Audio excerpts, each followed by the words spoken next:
When he asks why she's assuming this, the lady points out how the city of Neverwinter oddly resembles this dream realm. At first, she had no idea why he was so obsessed with building flat, wide roads, even though only carriages would use them. But now it makes sense.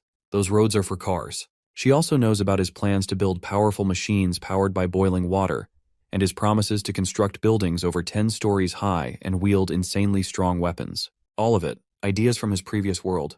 Roland is caught off guard, so he decides to twist the truth. He claims he's the fourth prince of Grey Castle, but when he first arrived at Border Town, he mysteriously found new memories in his head, memories full of alien knowledge. Looks like Phyllis buys it. She's convinced his alien knowledge is a gift from the gods. The witches of Tequila often say the gods don't like humans, but it seems like this isn't the case at all. Now more than ever, she's certain Roland is the key to defeating the devils. When Roland asks why she's suddenly so sure about him, she brings up the four-wheeled metal vehicle she saw a while back. You see, back in the Tequila era, moving supplies to the camps needed tons of horses and carriages, which basically set the limit for how far they could go. So the farther a clan could push, the more powerful it was considered. That's why their enemies always had the upper hand. But in this world, she saw those four-wheeled metal vehicles, longer than any carriage, and they zoomed through like lightning, even while packed with people. That alone says a lot about how powerful this dream world really is. Since the weapons in Neverwinter are inspired by this world, she's dead sure they have a real shot at beating the devils. Roland then reflects on how the potential of the Tequila witches was stifled by the lack of technological progress, leaving them no choice but to abandon their homeland. Phyllis lowers her head in respect. She's finally ready to put her faith in him, even if he's just a regular human. Roland decides it's time to get back to business, and she quickly climbs up the ladder. Right after, she promptly falls down and lands straight back on the bed. Welp, looks like a simple fall isn't enough to get her out of the dream realm, so Roland decides he'll jump instead.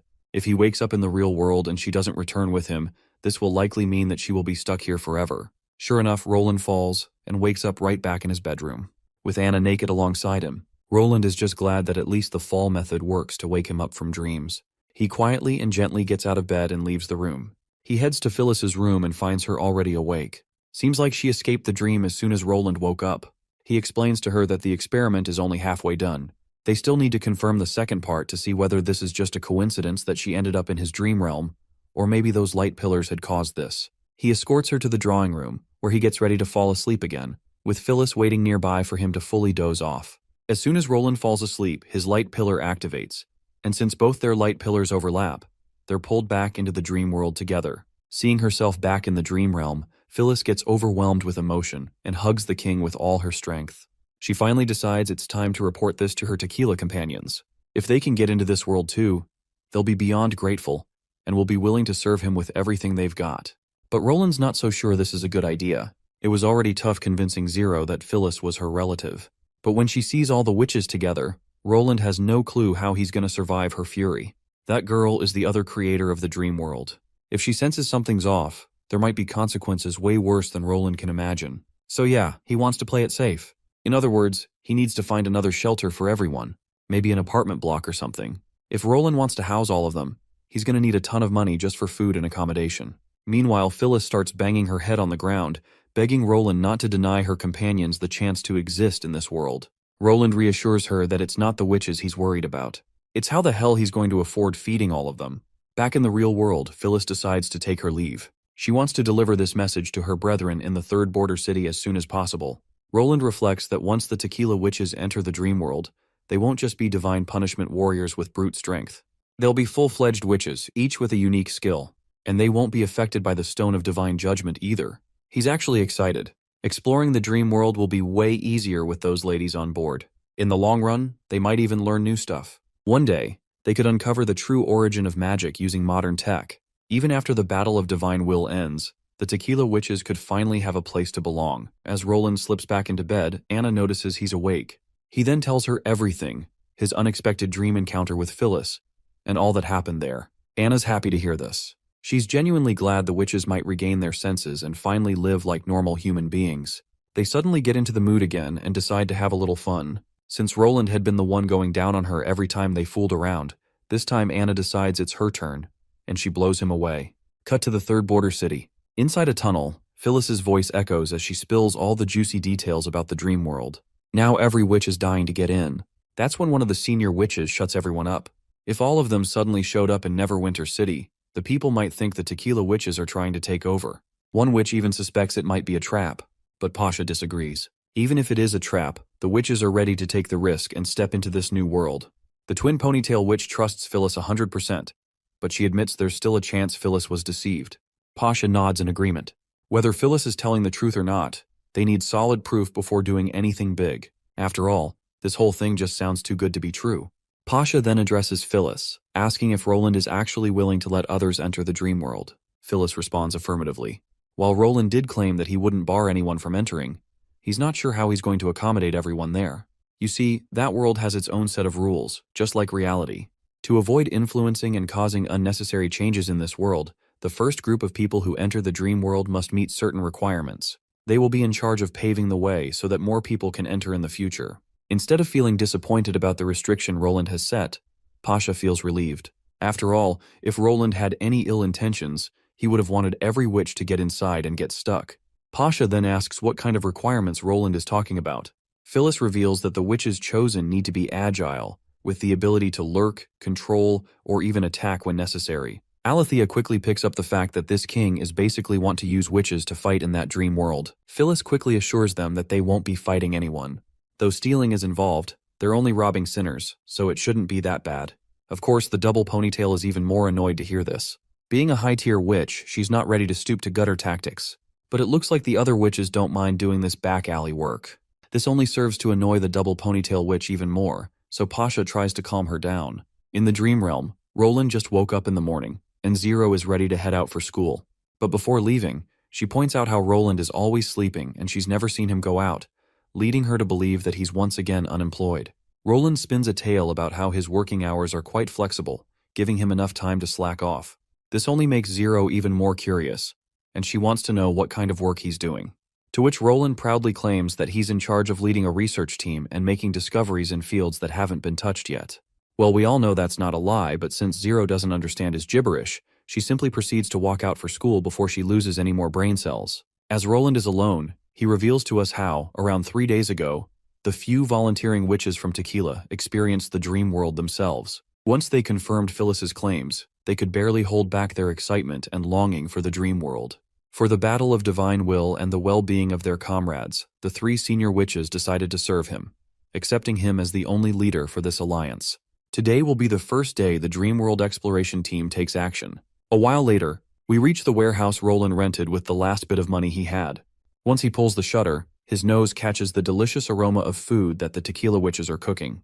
The ladies are having the time of their lives, munching down on food and having banter. Roland looks absolutely shocked as well as annoyed.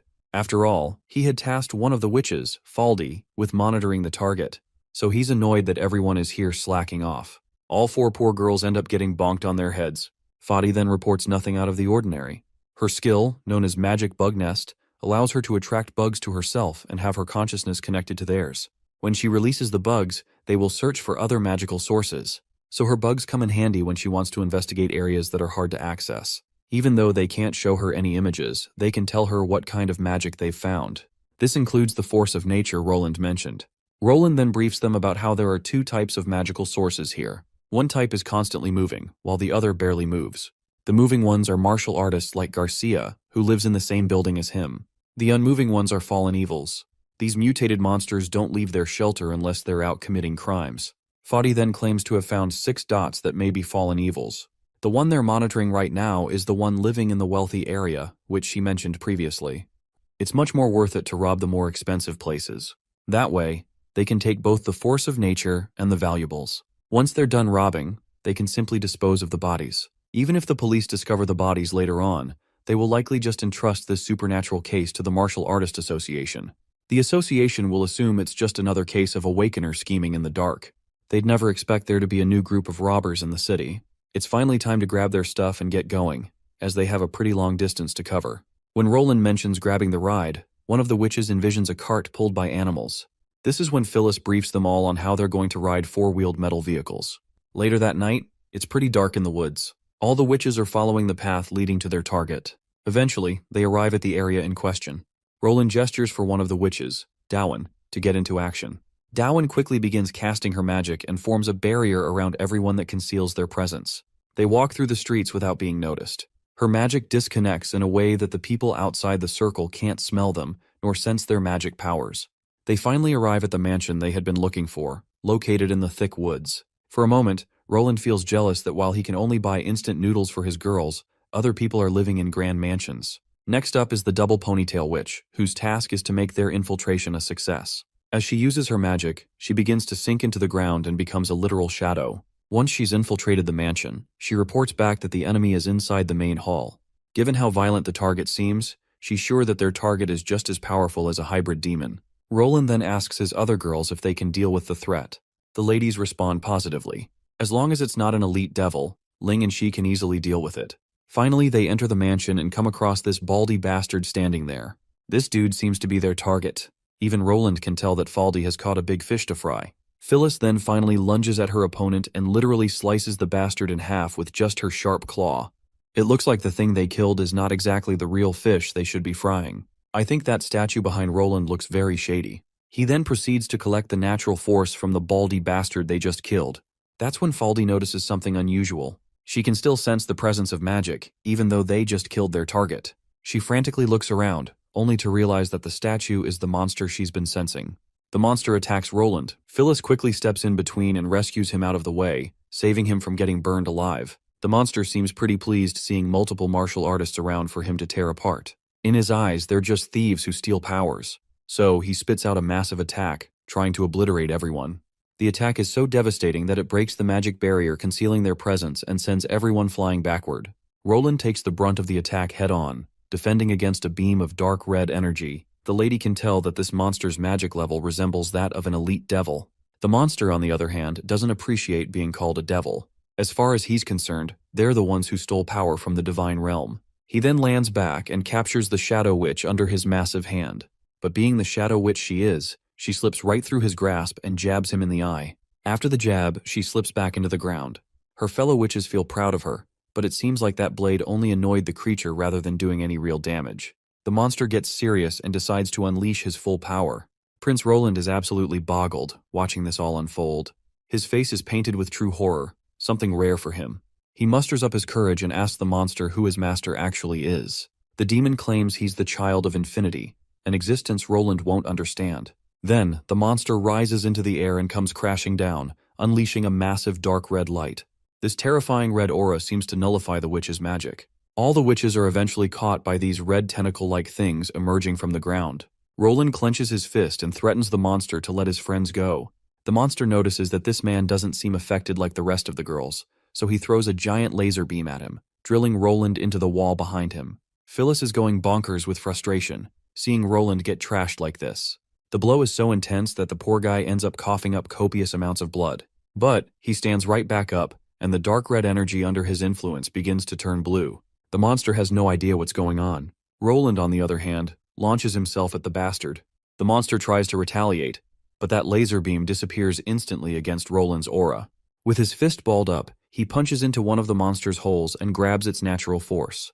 The energy around the monster quickly shifts from red to blue, and soon enough, the entire body of the monster turns blue. At first, the monster is confused, but then he realizes that Roland is the creator of this world. He blames our boy for causing immense pain to his master. My guy, however, isn't sure how he could inflict pain to a being he isn't even aware of. What's with this infinity shit? He's got no clue. The monster then claims that Roland is ignorant of everything regarding its master.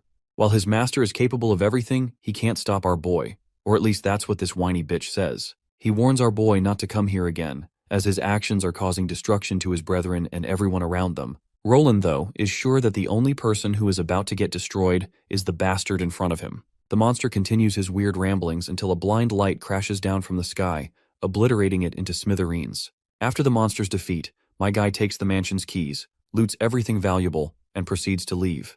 They also grab a car, which he is driving. He's glad he learned to drive when he was in university and is really enjoying the ride in this luxury car. Meanwhile, the witches are utterly exhausted after just a single fight. They didn't expect their enemies to be so powerful. The monster's power increased so rapidly that it literally didn't make sense. Roland adds that the monster was entirely composed of magic. While he doesn't know what that creature exactly was, he's certain it wasn't a fallen evil. The double ponytail girl wonders if the dream world has a lot of monsters like that one. When the room was covered in shadow, she felt like her entire body was frozen, as though she was being monitored by a terrifying being. That experience was so overwhelming that she can't remember feeling anything like it, even when facing devils. Roland assures her that there shouldn't be many like that. Otherwise, they would have taken over the dream world a long time ago. He doubts even a dozen martial artists could hurt it. Even if the Martialist Association tried to go up against beings like that, the association would cease to exist. Brushing off the current worries, Roland reminds them that they still have a few more missions to grind through before they can start living comfortably without worrying about basic necessities and good food. One of the witches is glad to hear this because she can't imagine not having hot pot in her diet again. Roland reassures the eager girls that hot pot is just the beginning. The world of food is so vast that they'd never be able to try every dish before their lives run out. The witches are even more exhilarated to hear this and are now looking forward to their next mission. Well, it seems like it wasn't that hard to motivate them after all. Literally, all it took was food to lift their spirits. Once they get back home and open the lockup they stole from the mansion, they find jewels, money, and most importantly, a bunch of natural force. Seeing something like this locked away, the only thing Roland can think of is the fact that these guys also use natural force as a form of currency. A while later, Roland gets back into his room, where he finds Zero dozing off over the table. Seems like the poor girl studied herself to sleep. Roland finds this scene rather adorable. He cradles her into his arms and gently puts her on the bed. He suddenly notices her notebooks when he walks out of her room. Deciding to be thoughtful, he decides to put them into her backpack so she won't go to school without them. He picks up one of the books, which mentions pure math. It's actually a subject that looks cool but isn't very practical. In his previous life, he wasn't interested in mathematics back in middle school, so pure mathematics was the least of his concerns. He even refused to take pure math lessons, so he has absolutely no idea what the subject is actually about. But contrary to what Roland had thought, he finds the contents written within the books. Meanwhile, we cut to the expedition team exploring the snowy mountains. There, we meet Lightning, who is writing down every detail in her diary about today. It's day 13 of their adventure. It's been over 2 weeks, but the snow isn't letting up. In fact, it's getting heavier. The good thing is, they've got the best logistics team. The pots and pans on the ship provide them with an abundance of hot water and food. So far, the exploration is going as planned. They're using Margie's magic arc to find the ruins, and then they have Fran control the burrowing worms to create tunnels. The first army entered this way, but the process hasn't been all smooth sailing. The only thing they're sure of is that the mountain is quite hollow. It contains multiple tunnels that are all connected, making it hard to find a cave or tunnel that leads to the ruins. Maggie and Lightning aren't much help in this expedition so far. They can only act as guards or enter narrow caves, observing the cliffs and trenches that the magic arc can't easily reach. Compared to observing ruins, finding the right path to their destination is the most time-consuming and tiring part. Lightning is sure that this is what her father meant when he said an adventure is always full of challenges. Suddenly, Wendy pops into the room, concerned. She reports that while Agatha and the others have returned, there's been an accident. Fran is missing. Later, Lightning is peering into a deep pit. Apparently, Fran fell into it when Sylvie was giving directions. Fran actually is possessing the vessel of a burrowing worm. While the directions they were following were accurate, they didn't expect to stumble across a sudden drop. However, they aren't sure if Fran actually fell into the pit. According to Sylvie's report, the magic suddenly disappeared. By the time she reached the bottom, she couldn't see what was there. Of course, Lightning feels a little scared. To think that Sylvie's Eye of Truth couldn't see anything. Iris adds that she couldn't see the bottom or the burrowing worm either. The cave is abnormally deep, so deep in fact that even the Eye of Truth couldn't detect what lies there. Or maybe something is preventing it. Right now, the team hasn't decided whether to search for Fran immediately. Lightning, meanwhile, weighs her options before coming to a conclusion. She doesn't want to take this lightly. After all, it's unprecedented that even Sylvie couldn't scan the tunnel with her abilities. But in the end, being the adventurer she is, she doesn't want fear to hold her back. So she decides to save her comrades at all costs. She finally announces that she'll go down and investigate. The rest of the party can decide what to do once she returns. One of the tequila witches, Elena, asks Lightning what ability she actually has, to which Lightning proudly reveals that she can fly, which makes it easier for her to investigate the situation. Agatha, however, believes that the ability isn't the issue. She fears that if the cave somehow restricts her abilities, Lightning might not be able to get back. Besides, Roland has explicitly instructed them not to take any risks alone. Lightning decides to have her waist tied with a rope. If there is indeed a divine judgment stone down there, they can still pull her up using the rope. Nightingale also volunteers to go down with Lightning. If they encounter enemies, she can easily escort Lightning back immediately. Wendy objects to the idea of going down. They can't be certain that it's safe. Not to mention, there's the threat of enemies, like elite devils from the underworld. They argue for a bit until Agatha interrupts the chatter, reminding them that they can't overlook the king's orders. Silence follows her words. Then Iris speaks up. Instead of arguing, she presents a solution. She reminds them that the king said all three parties need to do their part at all times. That means they just have to send the first army down there. A while later, we see Lightning descending deep down, her waist tied with a rope. Above her is a hovering platform consisting of First Army soldiers, Elena, Nightingale, and Agatha. It's all thanks to Agatha's ice ability that they don't encounter any rough patches. Finally, they reach the end of the tunnel, and Lightning lands on the ground safely. The platform they're standing on is actually one of those black stone towers they saw in the Devil's Camp. Agatha asks for a report, if they find Fran yet, but it seems like there's no sign of her anywhere. The tower seems stuck mid-drop and they can clearly see gaps all around. There's a chance that once Fran landed on the tower, she rolled off and tumbled down below. Nightingale notes that the tower doesn't affect her magic powers, though she can't walk through it like a wall. Agatha forms a giant icy crystal and hurls it at the ground. Not a single scratch appears. Rumor says these towers are made from divine judgment stone. Even though they won't drain magical power like regular divine judgment stone pillars, they still block magic. These towers aren't built, but grown. Demon corrosion warps the divine stone into obelisk shapes. Only an obelisk born under a red moon can produce true red fog. The others only hold it for a while. This used to be top secret. When Tequila fell, Lady Eleanor leaked every bit of it. Nightingale is mad. They weren't told about this sooner. Elena snaps back that no one told her there were devil towers here either. There are so many things that can mess with magic. How she had known that they are going to stumble across a devil's tower out of all the things in here. Lightning volunteers to go further down. There's still a fair distance to the bottom. She tried lowering herself earlier and heard flowing water. It's probably a river. If poor Fran fell in, she might still be kicking. Elena is astonished after hearing this. Perhaps that's why Sylvie couldn't spot Fran. Agatha agrees as well. The Eye of Truth was blocked by the stone slab. If Fran was washed away by water, that explains why Sylvie couldn't detect her magic. Agatha then instructs our adventurous girl to go up and brief Wendy on this new development. They'll also need more First Army soldiers to continue the expedition. They can set up a station here for ongoing exploration. With that, Lightning flies off to alert headquarters higher up. A while later, the team finally stumbles on the river they'd been hearing. The place looks absolutely mythical, something straight out of a fantasy tale. Nightingale feels revitalized to see glowing fruits lighting this damned mountain. If only Neverwinter had these at night, everyone could see the roads clearly. Agatha then questions the Tequila Witch if a burrowing worm can swim. Well, it seems like Elena has no clue because nobody's tested that before. The worms are massive, so even if Fran was swept away, she couldn't have gone far. To guess the river's flow, Nightingale points out it was rushing toward them when they first entered the snowy peaks. That means it must be part of the western waterways, flowing south toward the hills. Suddenly, they come across a huge lump of flesh that's moving but gives off no magical trace. Still, Nightingale senses something alive inside. It looks like a semicircular egg. The egg shifts as tendons retract and relax. It's so disgusting that Lightning shudders, imagining how massive the mother must be to lay such a thing. One of the Tequila Witches steps forward and shreds the egg open. A slimy goo leaks out, and a half-baked devil crawls out of the belly. The monster that contained this devil is scrambling away to save its life. Nightingale jumps up, pulls off a slick acrobatic move, and throws her sword, jabbing the thing right through the head. Meanwhile, Lightning is petrified, imagining the horror of a creature that spawns devils. Agatha inspects the body and confirms that she's never seen anything like it. Soon they find more of those ant-like monsters, each nurturing devils in its belly. So far, they've taken down 5 of them. Each time they cut one open, they find corpses of mad devils, fearsome devils, and even humans. Apparently, these creatures doesn't give birth to devils, they eat them. Lightning doesn't recall any human colony nearby. The only explanation is that these monsters somehow stumbled into Neverwinter City. Suddenly, Nightingale begins sensing the presence of magic, and she believes it must be Fran. She quickly enters her mist and ventures deeper into the tunnel. A few hundred meters later, she reports to her crew about hitting a dead end. Then, gunshots echo from the tunnel, putting everyone outside on high alert. Without hesitation, they charge toward the source of the noise. When they reach the dead end, they find Nightingale standing triumphantly after taking down a nasty monster. These mantis-like creatures look familiar.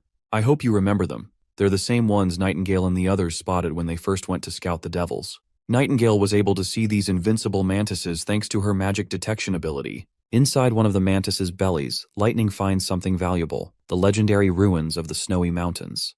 The others finally catch up, relieved to see that Fran is alive. By the way, this giant worm is Fran.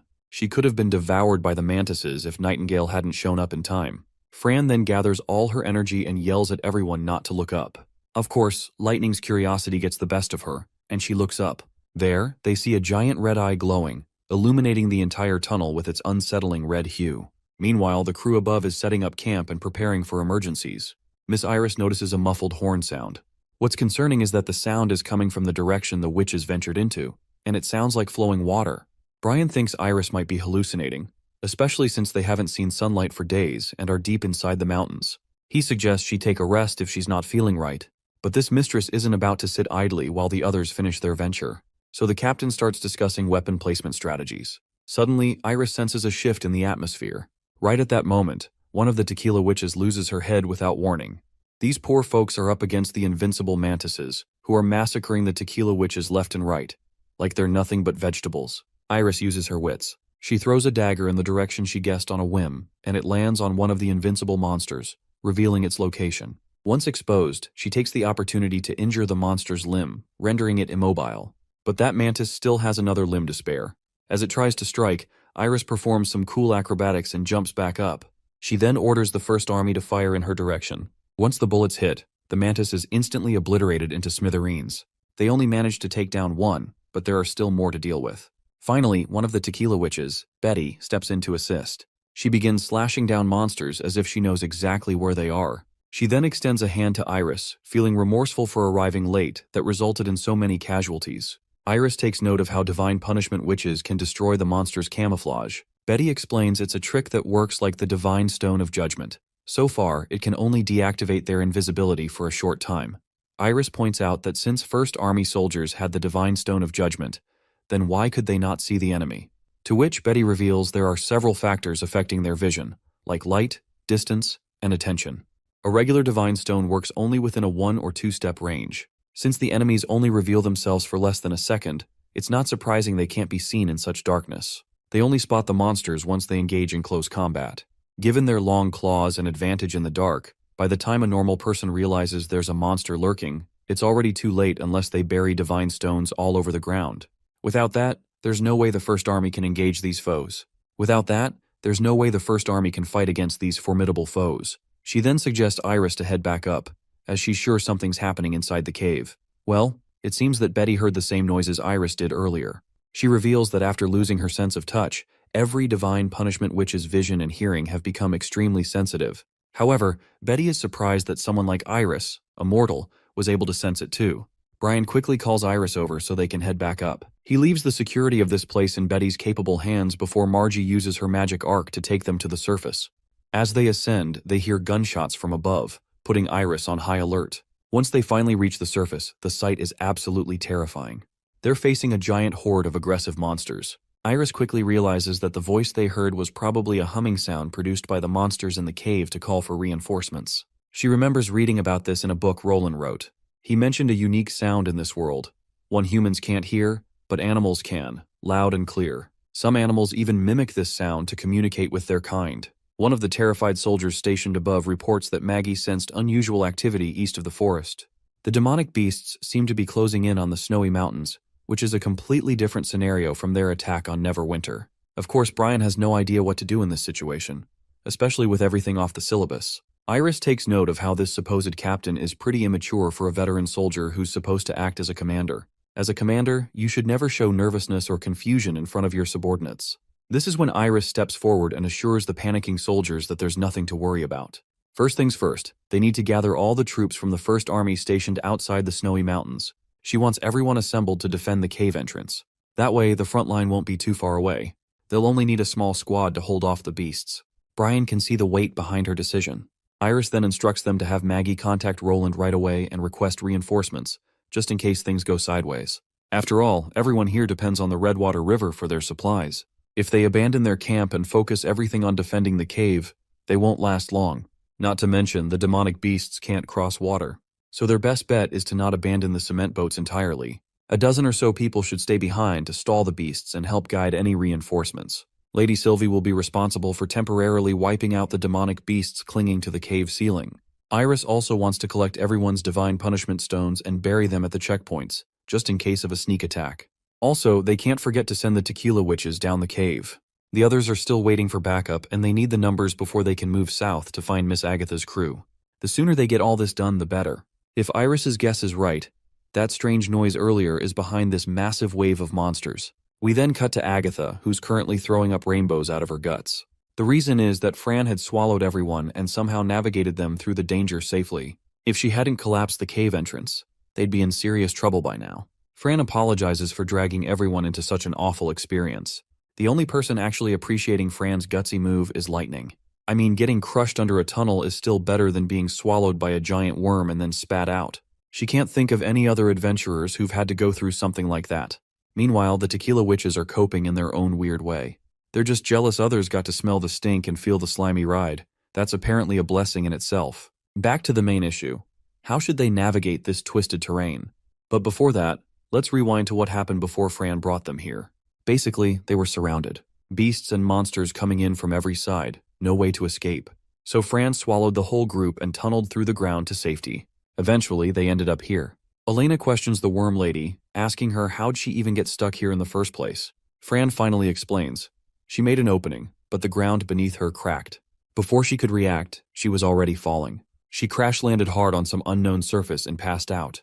When she woke up, she was being carried by a dozen or so invisible bugs. They left her here, where Nightingale eventually found her.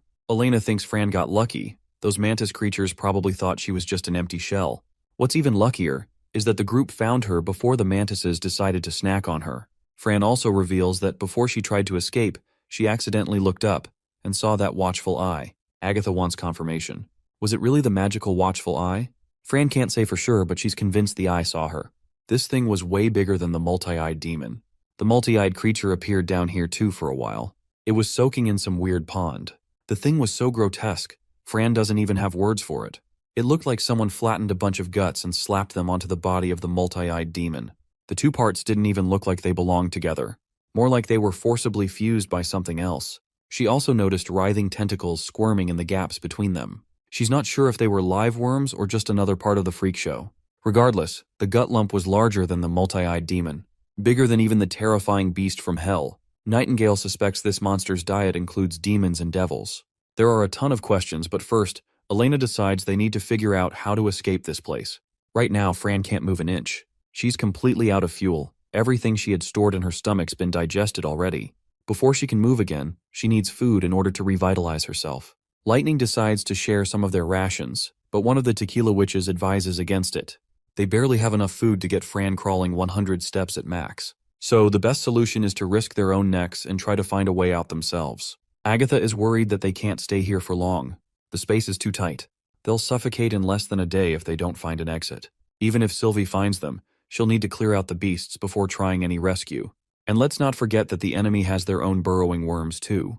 But the tequila witch fears that charging out will only expose them to more beasts. Plus, Fran can't move. If they leave her behind, it's only a matter of time before the demons make dinner out of her. Nightingale makes the call. She's going to scout ahead and check the situation outside herself. The poor worm lady volunteers to stay behind while the others leave. As a tequila witch, she's not afraid of sacrificing herself if it means the greater good for the witches of tequila. She then pukes out some leftover supplies that had been sitting in her stomach, thinking these might come in handy. These are military items that the First Army had her carry. They said the items were too heavy for them to transport, so she just devoured them. As everyone checks out the supplies, Agatha stumbles upon a chest containing explosive materials. Elena finds it absolutely frustrating that Fran had been carrying something so deadly. What could have happened if it had exploded inside her? Agatha calms the frustrated Elena by revealing that the type of explosive Fran carries can't be detonated without direct contact with fire. Elena immediately apologizes for her outburst. Agatha forgives her, but the other tequila witches are fascinated, wondering if this stuff can actually do the miracle they desperately need. Agatha expresses her fears. She's too scared to use these explosives. She only knows the basics of these explosives Roland invented, and as for how they work, she's no better than anyone else here. Then, Lightning chimes in with much-needed wisdom. She explains how they can detonate these explosives. Agatha is surprised by the depth of Lightning's knowledge, wondering how she knows so much about explosives. Anyway, back to business. Now that they know how to make their way through using explosives, Elena designates 10 divine punishment witches to carry Fran. But Agatha objects. Given how narrow the tunnel entrance is, one pack of explosives is enough to blow everyone into bits. The First Army probably prepared explosives to clear tunnels, but these aren't technically considered weapons. With the flames and impact, they can only be used to kill beasts that are extremely close to them. Then Nightingale pops up with a mischievous smile, as though she has something figured out. She suggests killing their leader. Of course, Elena is shocked to hear this. The monster they're talking about is hanging from the ceiling, and they can't fly at all. Even if they could, it would be too dangerous. They're definitely going to encounter hybrid demonic beasts that can fly, and Lightning will lose her speed while carrying explosives to considerable heights. It's highly likely that she won't get close to the monster once the enemies spot her and besiege her. That's when Nightingale reveals she isn't planning for Lightning to do it. She plans to put the explosives into the monster's mouth herself, given that it has one. Agatha objects against this idea. After all, her mist won't be able to hide anything from that giant magical eye. Still, Nightingale is confident she can pull it off. All she has to do is avoid the magical eye's underlings, and those minions won't notice her in her mist. She's sure she can get through them, even if they are ordered to intercept her. She slides the explosives into her bag and decides to proceed with the plan. Suddenly, they hear noises. Clearly, a devouring worm is coming. Nightingale can tell that the enemy is coming in huge numbers, so she tells them to prepare. And as for her, she's more than capable of handling this kind of mission. Before Nightingale joined the Witch Union, her name was famous throughout the entire central region. She was called the Shadow Killer. Nightingale quickly gets into her mist, and as soon as she makes contact with the enemy's burrowing worm, it explodes. Her next target is that multi-eyed monster. She notices that this monster isn't just a random hybrid. Even though Nightingale is cruising through her mist, the monster can still sense her presence. But since its minions can't see her, she's just breezing through them like it's no big deal. But it turns out that she is quite wrong. These bitches can clearly see her as she is being attacked by them. Before she can reach the eye, she needs to get rid of all these beasts first. She quickly charges at the monster, only to get severely injured in the process. Since she can't get closer, she pulls her revolver out and blows the world out of that bastard. The poor creature lies dead with blood splattered everywhere.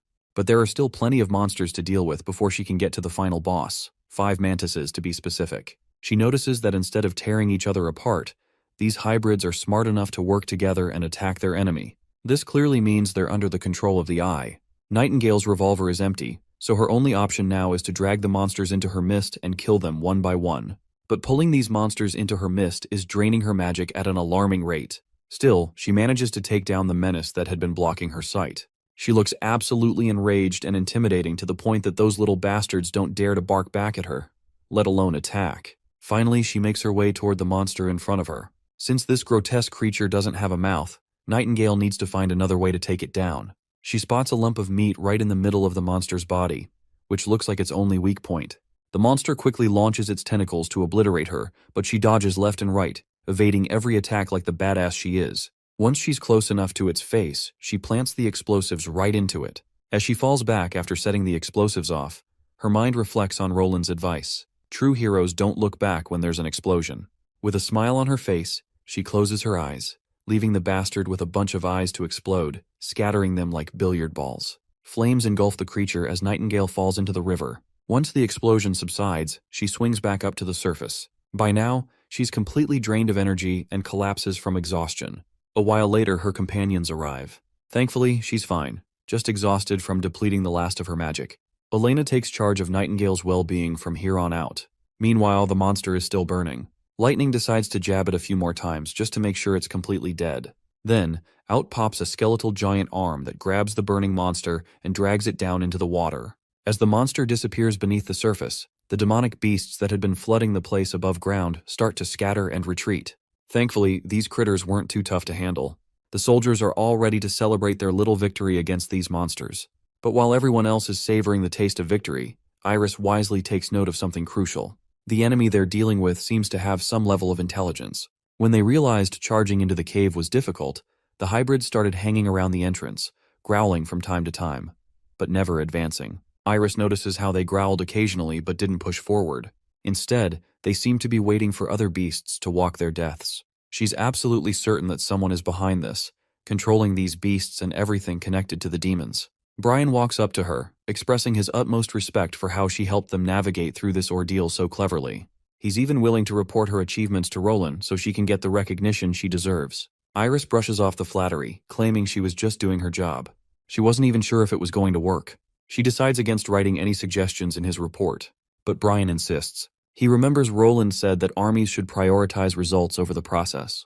It doesn't matter how it was done. At the end of the day, she secured a victory, and it would be unjust for her efforts to go unnoticed. Since he's so persistent, she finally gives in.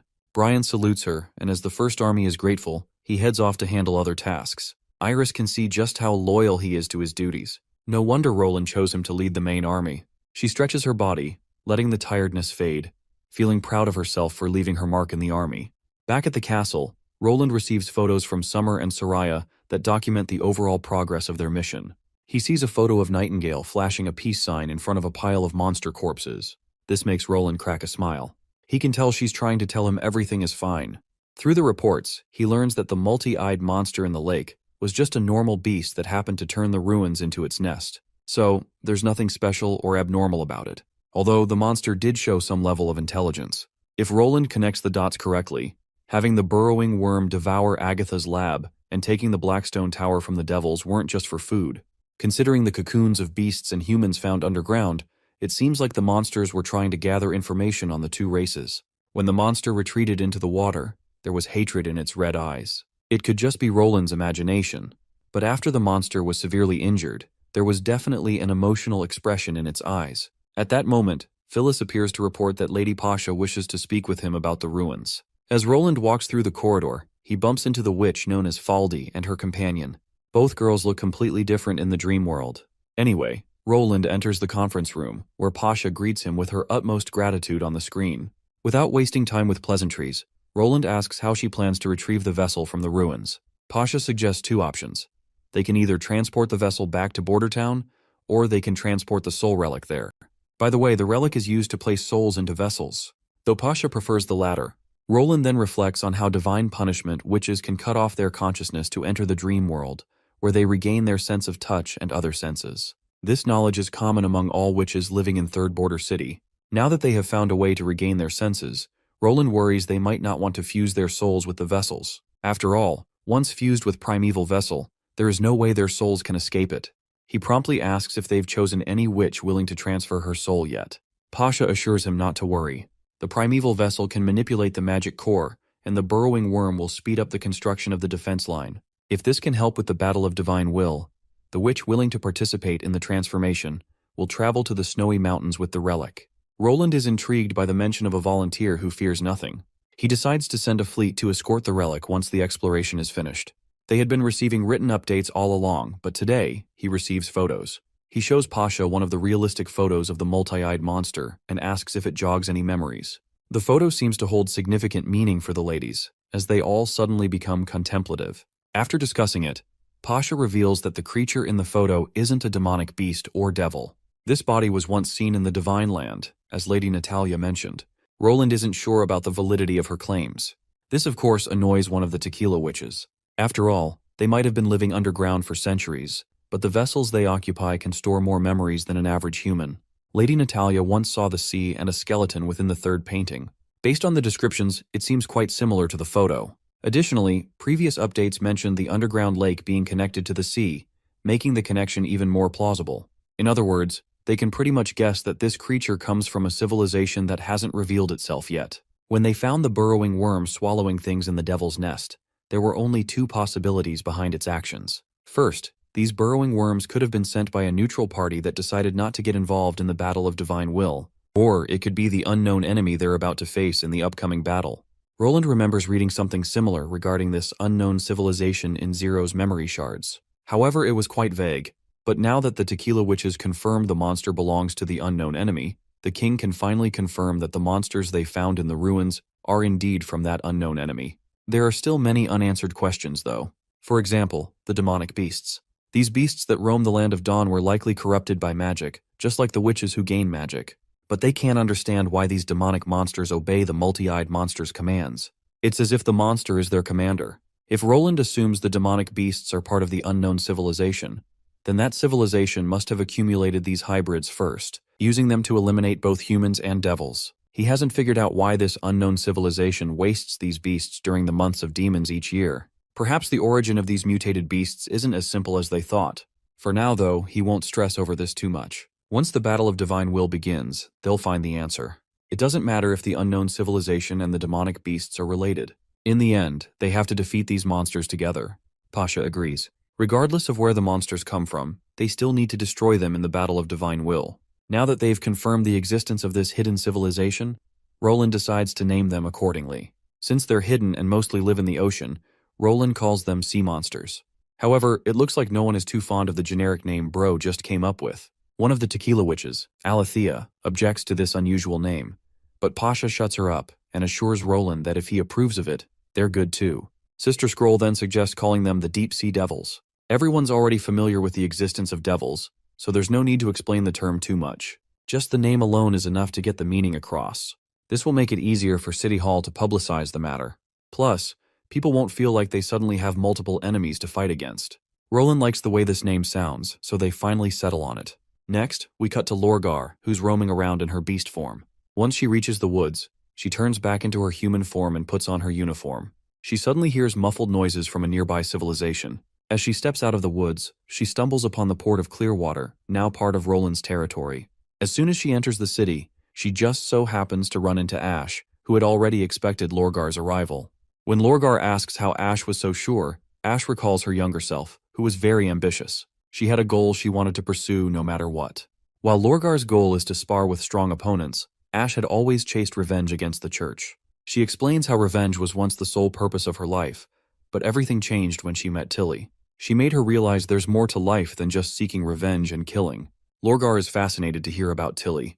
She's always been curious about the person who caused such a massive change in Ash. As they walk through the city, they come across apartment buildings under construction. Lorgar notices how this place is thriving. As far as she's concerned, ever since the Queen of Clearwater left, the port had been burned down. Ash reminds her that this place is now part of Neverwinter City. The King of Greycastle had his people build shelters for the Mojin people, and all the workers they see are refugees who volunteered to work here. They're getting an extra 10 silver royals for their efforts. This of course doesn't make sense to Lorgar. You see, the first few clans that moved here added up to only a few thousand people. It doesn't make sense for Roland to send workers from thousands of miles away instead of having the Sand people work. Ash then reveals that many people have gone to Endless Cape. There, Roland plans to build a new city called Festivity. The Osha clan went there as well. Only clans that helped build the city will have the right to live there and receive supplies, just like the people of Neverwinter.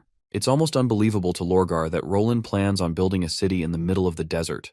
If she hadn't known Ash, Lorgar would have thought it was all nonsense. They talk about Roland's plans to expand his territory and influence. Everything sounds too good to be true. Lorgar is still curious about why Roland wants to build a city in Endless Cape, especially since there's nothing there. Then Ash reveals the reservoirs of oil there, and Roland plans to extract it. Since Lorgar doesn't understand the significance of what she considers dirty black water, she's flabbergasted to learn that Roland is doing all this just for that. Ash has to admit, she doesn't fully understand Roland either. But at the end of the day, Ash doesn't doubt Roland's motives because Tilly trusts him completely. If Tilly believes it's the right thing to do, Ash is fine with it too. As they walk through the city, Lorgar notices common citizens looking at her with smiles on their faces instead of resentment or disapproval. You see, when the Mojin people see her like this, they usually avoid her like a plague or judge her. But the people of Greycastle see her as their equal, as if they're used to her half-beast form. Ash assures her that no one will judge her here, even if she's half-beast. Eventually, everyone gets used to it. Even if you're ugly, they won't judge you. Lorgar reflects on how she went through so much just to come to terms with her ugly self. But it seems like it was all for nothing. Out of the blue, Lorgar asks Ash if she's the strongest witch in Neverwinter. Ash gets contemplative. After all, the answer depends on whether or not a stone of divine judgment is involved. You see, a witch wearing a divine stone can't use her powers.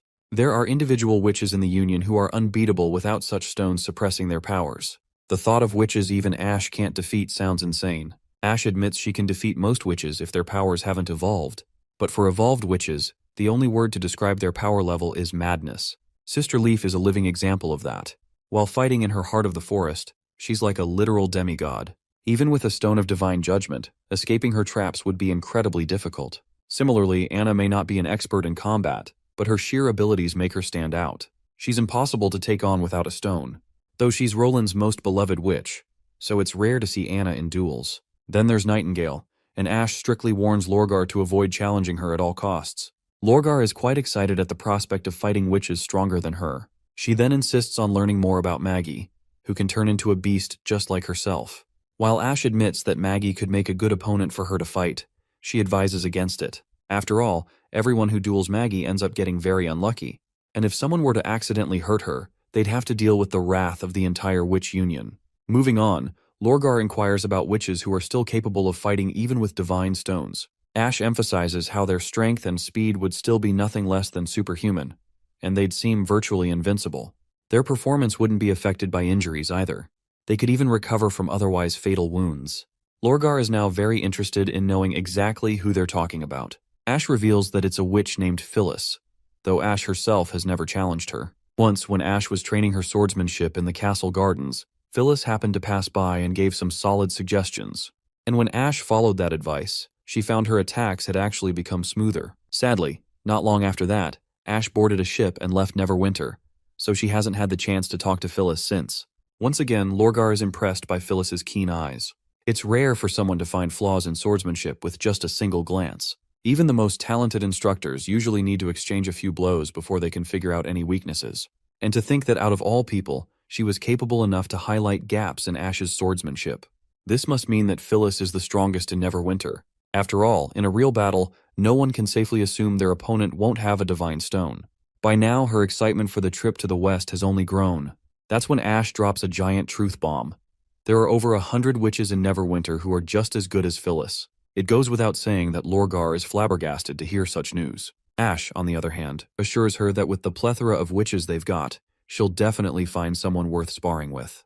We then cut to Clearwater Port. Andrea arrives, more than ready to spill all the juicy details about why Roland wants to extract that black water, though she warns Lorgar beforehand that this stuff is a lot more complicated than it sounds. Someone as dumb as Ash could never grasp the full reasoning behind each step Roland takes. His policies are even more complex. Even Andrea had to spend a lot of time wrapping her head around them, so she asks Lorgar once again if she's ready for the brain orgasm she's about to get from the upcoming lore dump. Well, the determined wolf lady is ready to hear every last detail. She may be just a fighter, but her father taught her that expanding one's knowledge in other areas can also aid in martial growth. Eventually, Andrea briefs her on how this black water is connected to Neverwinter's economy, and how it's going to help them prosper even more. From industrialization to farming, from politics to legislation, everything Roland has built so far is interconnected. Lorgar is genuinely impressed to see how far Roland has come with such complex ideas and planning. She can't help but think if only he had been born in Iron Sand City, he would have become a true force to be reckoned with. Now that she's gotten the gist of Roland's plans, she shifts her focus back to the reason she came here in the first place. With that, she bolts off in search of the right candidate to fight. Andrea can tell that Lorgar is just bailing out of here because her mind is scrambled from all the information overload. The scene transitions to Kingdom of Dawn, where we meet Otto after quite a long time. Then Fox enters the scene, here to meet Otto. It looks like he had a tough time finding this hidden location. Otto takes note of how his fellow went out of his way to track him down, which means something urgent must be at stake. Since they're on the second floor of the building, Fox asks about the backup route in case they need to get out quickly. Otto promptly walks over to a manhole chamber, slides the slab off, and reveals a hidden path. If they slide down from here, they'll arrive at the back garden. There's a hidden door, and both routes are dry and safe to choose. He can't help but note how cautious Fox always is, just as Yorko had described. Getting back to business, Fox asks him what the King of Dawn is planning. Otto grimly reveals that the king plans to launch an attack on the church to avenge his father. Even though the ministers have tried to dissuade him, he refuses to change his mind. The city of Glow has started collecting grain, and when the months of demons end and the snow melts, they'll take action. By then, the Royal Knights will set out with Duke Karb, who's in charge of the western fields. No wonder why Fox noticing that porridge has become so expensive lately. It's a good thing the Kingdom of Dawn hasn't run out of supplies yet. If they were in Grey Castle, Roland wouldn't be preparing for war during the months of demons unless he wanted to trigger a riot. Otto then reveals how the refugees have flooded the Old Holy City. Fox takes note of the information and decides to report it back in Grey Castle as a priority. Otto then points out another concerning matter. During last week's court meeting, the Minister of Foreign Affairs mentioned Grey Castle. He said that Roland Wimbledon can't be considered the ruler of Grey Castle. After all, he's not coordinated and has never lived in the palace. Moreover, many nobles actually oppose him, especially those in the east. Since he's completely disregarded the alliance between the two nations, the Kingdom of Dawn must proceed with caution and put a stop to his actions. For example, Appin wants to support the nobles to help them continue fighting against Wimbledon. Judging by the current situation, Grey Castle and Dawn's relationship is worsening. Since the House of Luoxi has supported the royals for generations, Otto can't bring himself to go against King Appin's decisions. But then again, he doesn't want to support the unnecessary killing of witches either, as that's a direct threat to his beloved Andrea. No matter how hard Otto tries to explain that witches and pure witches from the church aren't the same, his pleas have been futile so far. Because of that, Otto can't see Appin as the true ruler of Dawn. nor does Appin see his friend as a supporter. Fox promises to report every bit of the detail to Neverwinter City. Speaking of reporting, Otto gets shy when he asks Fox if he has any updates on Andrea's well-being. Fox gives some positive news, but before he can reveal anything worthwhile, they're interrupted by the commotion below. Otto instructs one of the maids to check what's going on, but Fox decides against going down since the situation sounds serious. He hears swords clashing and the sound of armor rattling. Fox is pretty darn sure these guys are here for him, so he opens up the hidden path to slip out quietly, while Otto decides to stay behind and stall the enemy, much to Fox's surprise, as he was expecting his fellow to join him in this escape. Blondie reminds his fellow of his position as the oldest son of the Luoxi family, meaning no soldier can harm him. Not to mention these guys are after the emissary, so leaving would only raise suspicions. This path may be secret, but it's not that secret. Someone's got to stay behind to distract them. Fox finally jumps down, and right at that moment, a broken bald man and his companion barge into the room. These guys show no regard for Otto's title and start forcibly apprehending him. It looks like these bastards are here under the direct orders of the king himself. So Otto ends up behind bars, and not long after, Appin comes to greet his old friend.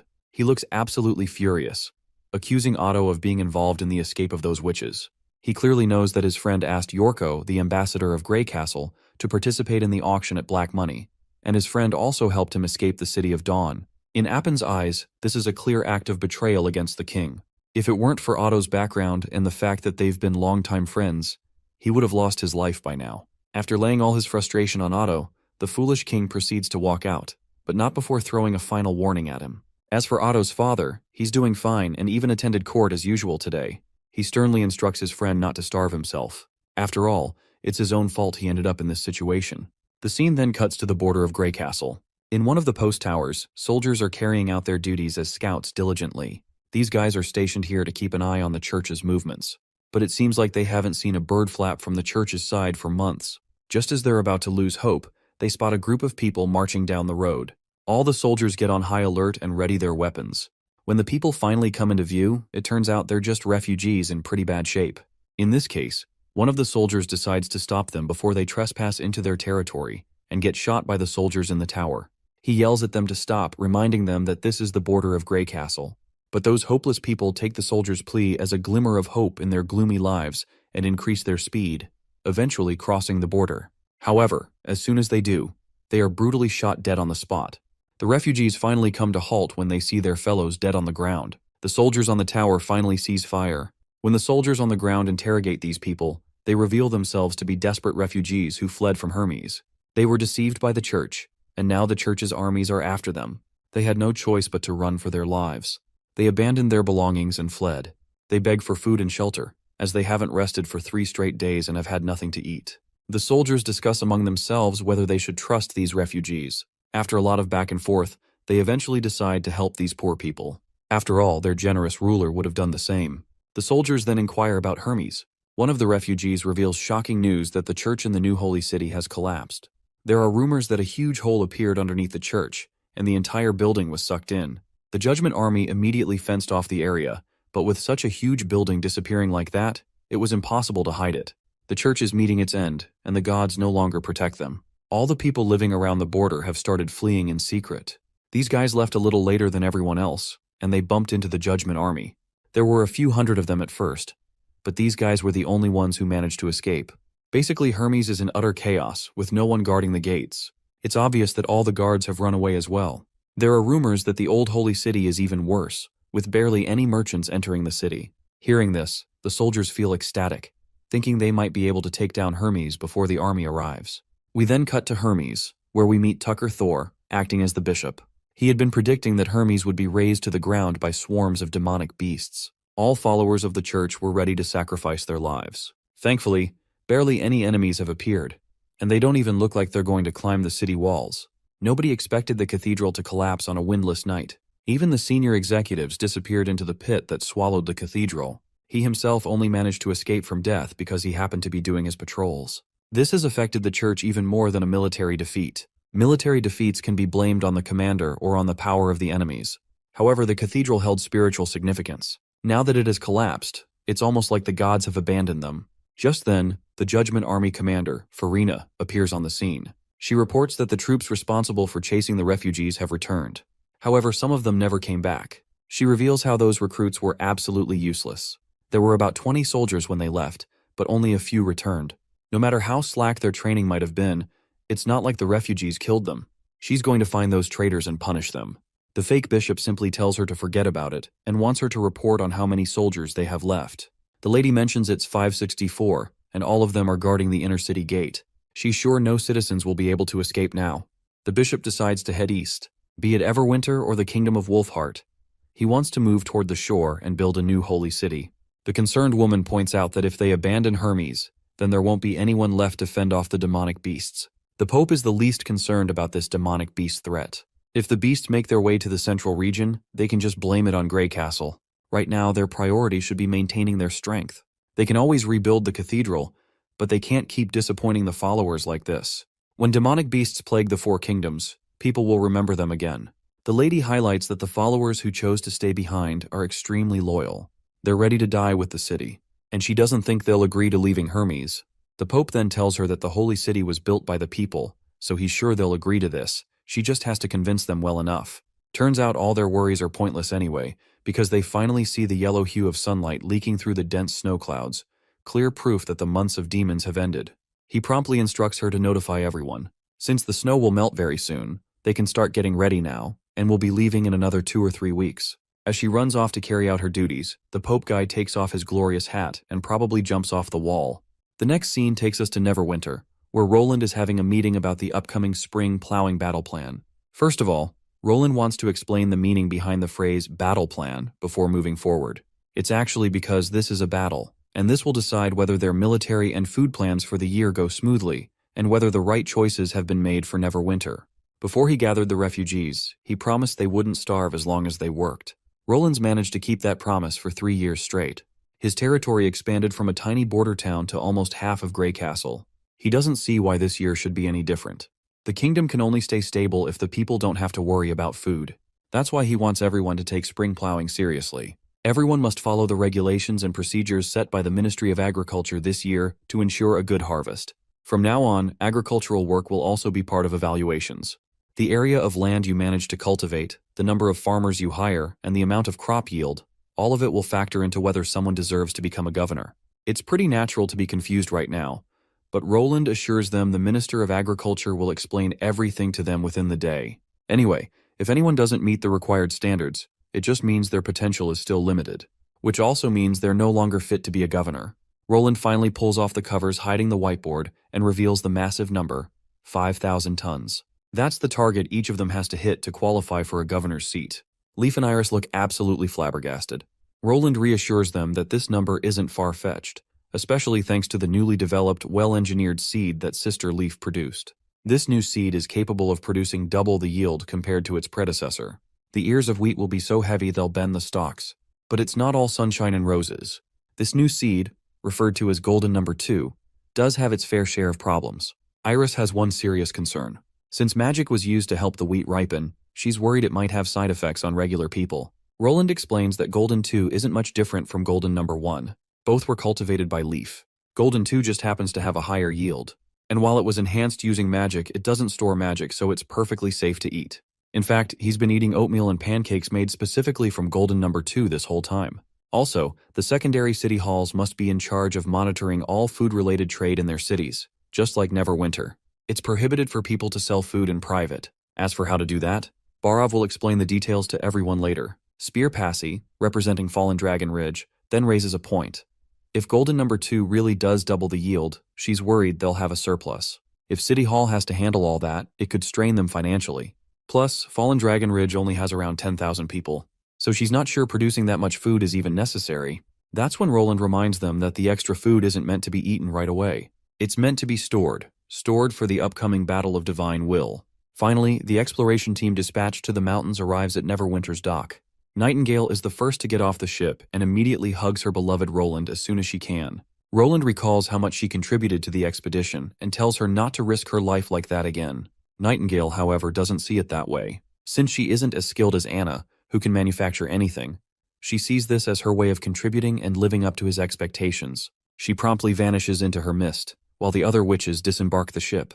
Lightning and Agatha also make sure to give Roland sweet hugs. Then, the Divine Punishment witches, who look pretty scary, don't hug Roland but simply tilt their heads down in respect. Afterwards, they begin unloading the treasures they gathered from the mountains. It seems the reason the divine punishment witches are looking at Roland this way is that he now grants them real bodies in the dream world. Once Roland is back in his office, Nightingale emerges from her mist, eager to learn more about this dream world. Roland confirms that the dream world does exist, and the witches of Tequila can enter it as long as they cut off their consciousness under the Pillar of Light. Rather than being a connection they share with the deities, it feels more like a passage. Seeing Nightingale lost in thought, Roland quickly realizes what she's considering, and scolds her for even thinking about it. Apparently, she wanted to turn herself into a divine punishment witch and enter the dream world. But Roland won't let her do that. Entering the dream world doesn't mean someone enters his consciousness. It also doesn't mean they'll exist forever. It's just a strange, artificial world, corrupted by unknown power, and there's a chance it might cease to exist one day. He might dream every night, but he's not sure sacrificing one's senses to live in a shell for the rest of their life is worth it. Nightingale seems jealous of the others who've been able to visit this strange place inside and wants to experience it too. But Roland reminds her that those girls have sacrificed a lot to get there. Living without senses is more terrifying than being trapped in an invisible cage in the dream world. Also, since Nightingale is always there to protect him, he doesn't want a divine judgment warrior with a prickly beard being in charge of his safety. After all, he's grown fond of looking at her big assets. Of course, Nightingale gets flustered and twirls around to hide her embarrassed face. To lift her spirits, Roland decides to have some drinks and dry fish, a little thank you for her efforts. As they enjoy themselves, he tries to make her realize that she's just as important as Anna in their fight against their enemies. They each shine in their respective fields. She then questions him about the dream world, mentioning that he said the world had been affected by some unknown power.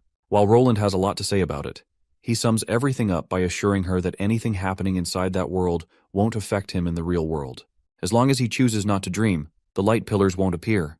As for the unknown power, Garcia said the Martialist Association would uncover the mysteries with their new recruits. Roland doesn't know exactly what she meant by that, but he hopes to figure it out soon. Compared to the corrosion, he's more worried about that math textbook that suddenly had new content in it. It's actually a sign that something has changed. When he first entered the dream world, he was certain that any book he hadn't read appeared with blank pages in his dream. He concluded that the book titles only appeared because he had seen their covers before. Since he didn't know the contents, he assumed that was why the books were empty. But then he found out that the math textbook on Zero's desk proved him wrong. The book had content, even though he'd never studied it. He wonders if he just missed it at first, or if something has changed recently that caused this development. If it's the latter, things have just gotten a lot more interesting. If the math textbook can generate content on its own, the same might be true for other books he hasn't read in his previous life. Gaining strange powers, exterminating fallen evils, and unleashing the power of nature, he is sure there's a connection he needs to figure out. While he's lost in thought, Nightingale pulls him back to reality by calling his name. It turns out he had been squeezing her thighs while deep in thought, and now she is taking it the wrong way. Just then, someone knocks on the door, causing Nightingale to retreat back into her mist, sparing Roland the trouble of explaining himself. It's Agatha, here to report that all samples from the Snowy Mountains have been transported to the third border city. She asks if he would like to check them. Roland, eager to see the samples, decides to accompany her.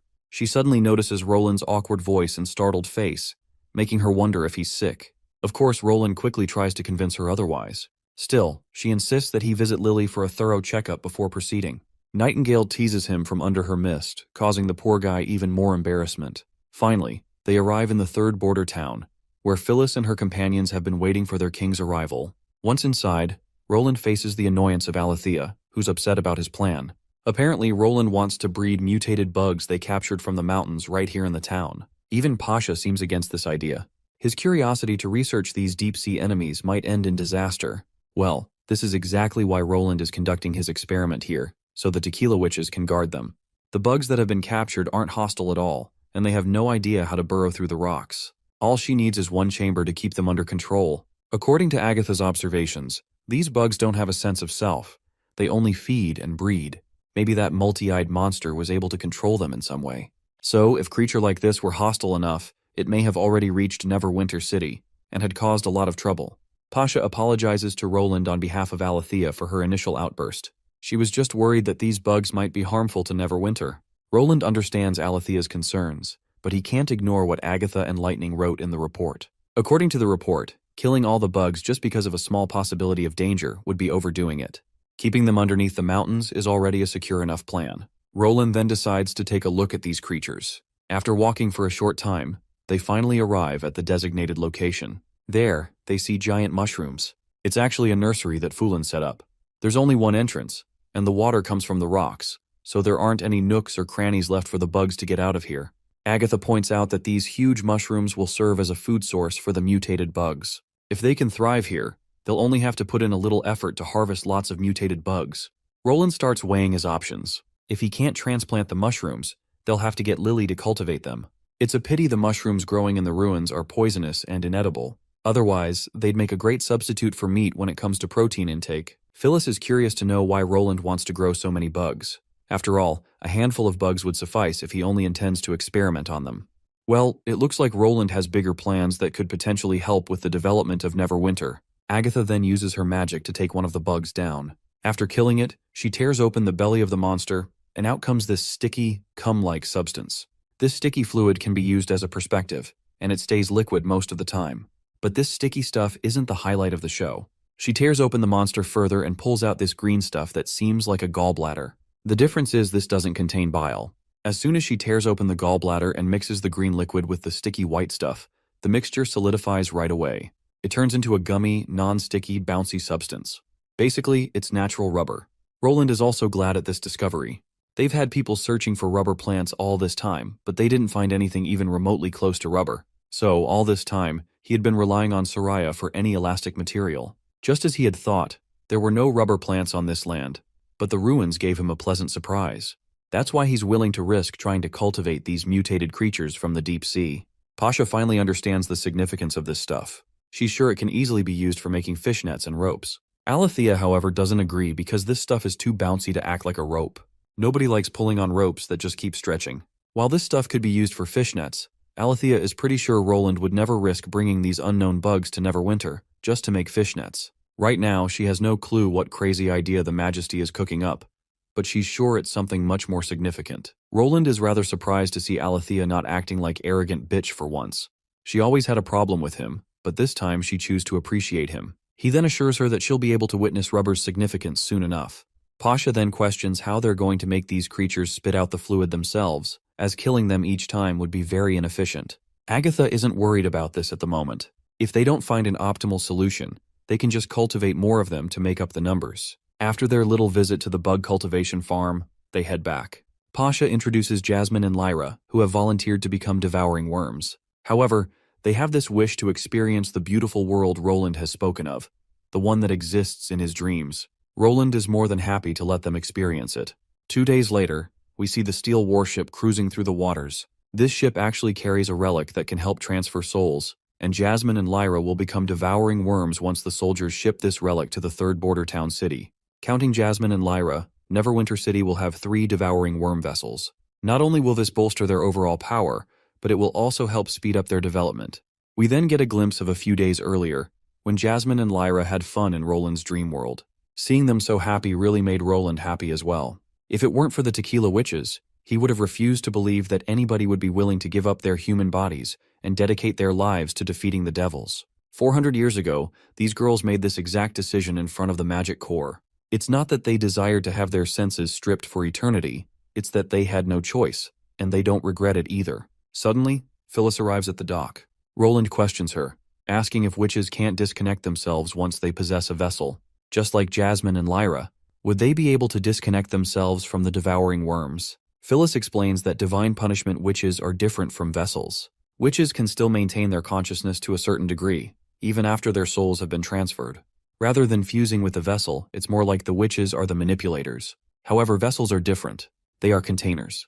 Once you force a connection with one, you can go into hibernation when the vessel is not in use, but nobody has ever successfully separated themselves from the vessel entirely. At least Pasha and others failed to do so. Roland wants her to confirm. Even if they are inside vessels, they still have the pillars of light? Phyllis confirms it.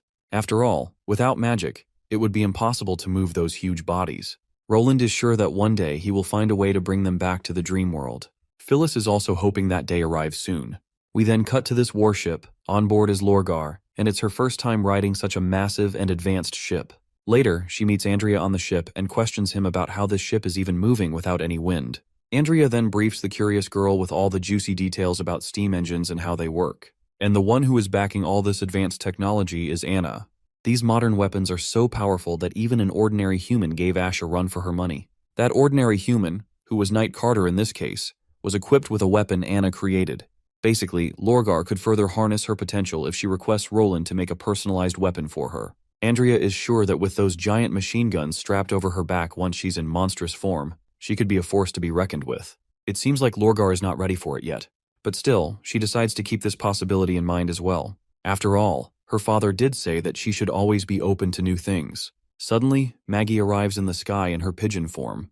Lorgar gets excited to see such a potential snack heading right her way. But that snack zips right past her and heads to Ash. Once Maggie is done exchanging information, she flies back to Tilly. Ash then briefs the curious girl that the bird they just saw was Maggie, who is capable of transforming just like her. Lorgar acknowledges this, though it doesn't make sense why Maggie is looking like a cute pigeon when she was supposed to be a furious devil. Ash then tells Lorgar to get ready because they're about to reach Neverwinter City soon enough. Finally, they arrive at Neverwinter City. There are folks on the dock who salute Ash and her crew out of respect. Since Lorgar has never seen this kind of greeting, Ash explains to her that it's a military salute. And whenever the First Army ships arrive at the dock after their expeditions, they always salute like this. To them, it means their family has returned safely. All members of the army are from Neverwinter. This means most citizens here would have had somebody in their family join the army, though nobody is forced to join. In fact, becoming a soldier and serving Roland is seen as an ambitious and glorious endeavor. They're just happy that other people's sons and daughters are returning. In return, other people do the same. They basically cheer for each other to keep the positive vibe going. Inherently, this is what the People's Army truly means. Well, it looks like Lorgar is liking the ways of Neverwinter City so far. They finally make it to the castle. Lorgar takes note of how the entire area has already been cleared of the snow. A divine punishment witch steps forward to escort Lorgar to Roland. As the wolf girl follows her escort, she feels very nervous. Eventually, she finally comes across the chief of this place, the one who flipped the southernmost region upside down. Of course, she wasn't expecting Roland to look this ordinary and young. Before she realizes it, the king himself takes the liberty of walking up to her and introducing himself to this wise wolf. Lorgar, of course, has no clue what all this wise wolf talk is about. She thinks perhaps there are unwise wolves as well. Anyhow, she introduces herself as Lorgar Burnflame. Since they're in Neverwinter City, calling her a witch will be more befitting. She also pays respects on behalf of her father, while she is going through her own inner turmoil. With all sorts of questions and realizations bubbling up inside her, Roland takes note of her tail and ears. He is quite fascinated, to say the least, and wants to know if she keeps her tail and ears by pouring continuous magic into them, or if they are part of her body. She finally satisfies his curiosity by revealing that she can't make them disappear. She knows how weird and creepy they look, but they're now part of her body. The only thing she can do is stay away from the public eye to avoid scaring anyone. She then reflects on how the title of goddess is seen as a symbol of power and beauty by the Sand People. Anyone with this title is worshipped by every clan and admired by all young warriors. Yet she had always been the exception. Roland, meanwhile, isn't sure why she would want to hide from the public's eye. She might see them as a flaw in her body, but it's more like a unique aspect of her. Not to mention, they're pretty. So pretty, in fact, that he wants to feel them with his own hands. Either way, he would never ask her to hide them in any way. She can do whatever she's comfortable with. In order to normalize her appearance, he can just have Sroya draw some comics about her. She could even join the Starflower troupe and do stage performances. After all, becoming a celebrity is the best way to make the public aware of her. Of course, Lorgar has no idea what this stage performance jargon is all about.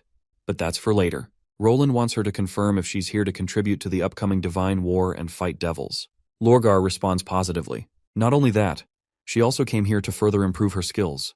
She has heard about a witch called Miss Nana in Neverwinter City, who is capable of healing any injured witch. To a warrior, she's extremely important. Being able to fight without worrying about injuries is something every warrior dreams of.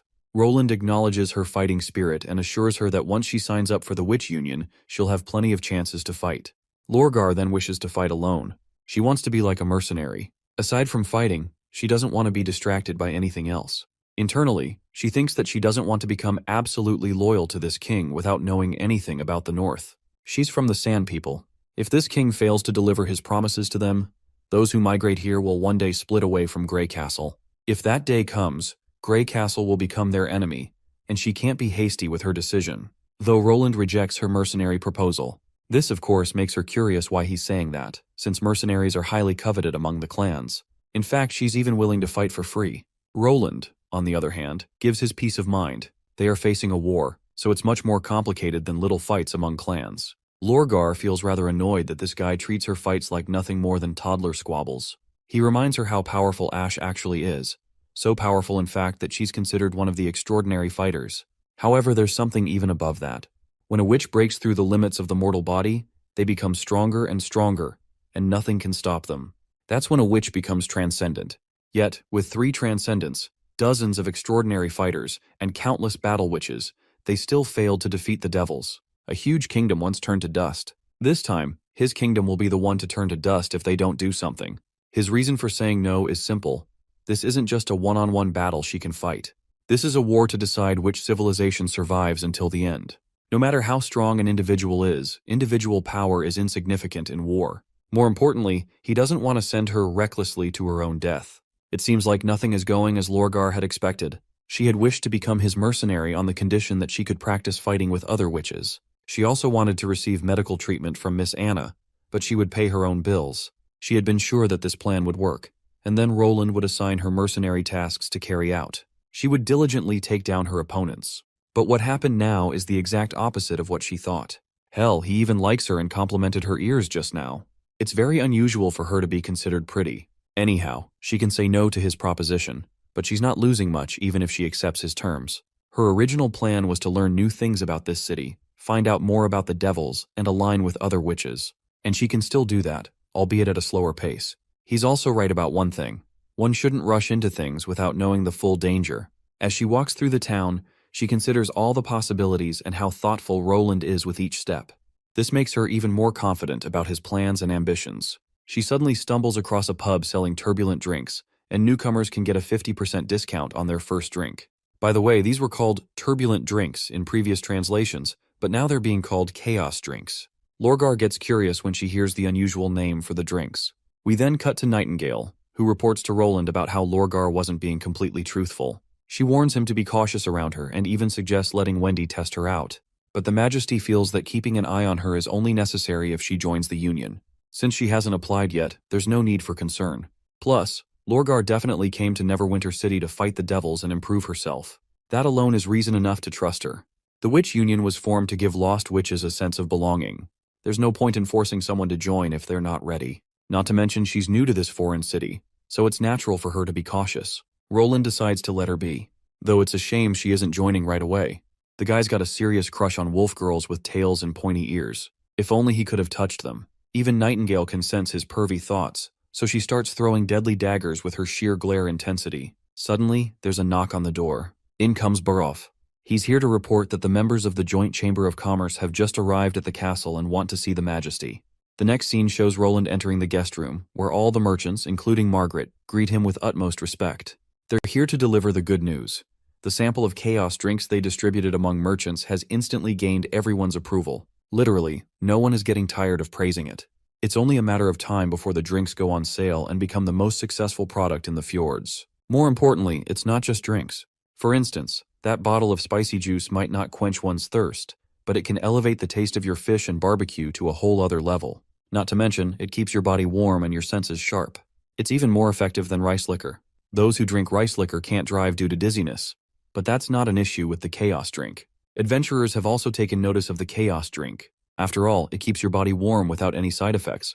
This drink could very well save their lives in certain situations. Hence, they suggest selling the chaos drink in different price brackets.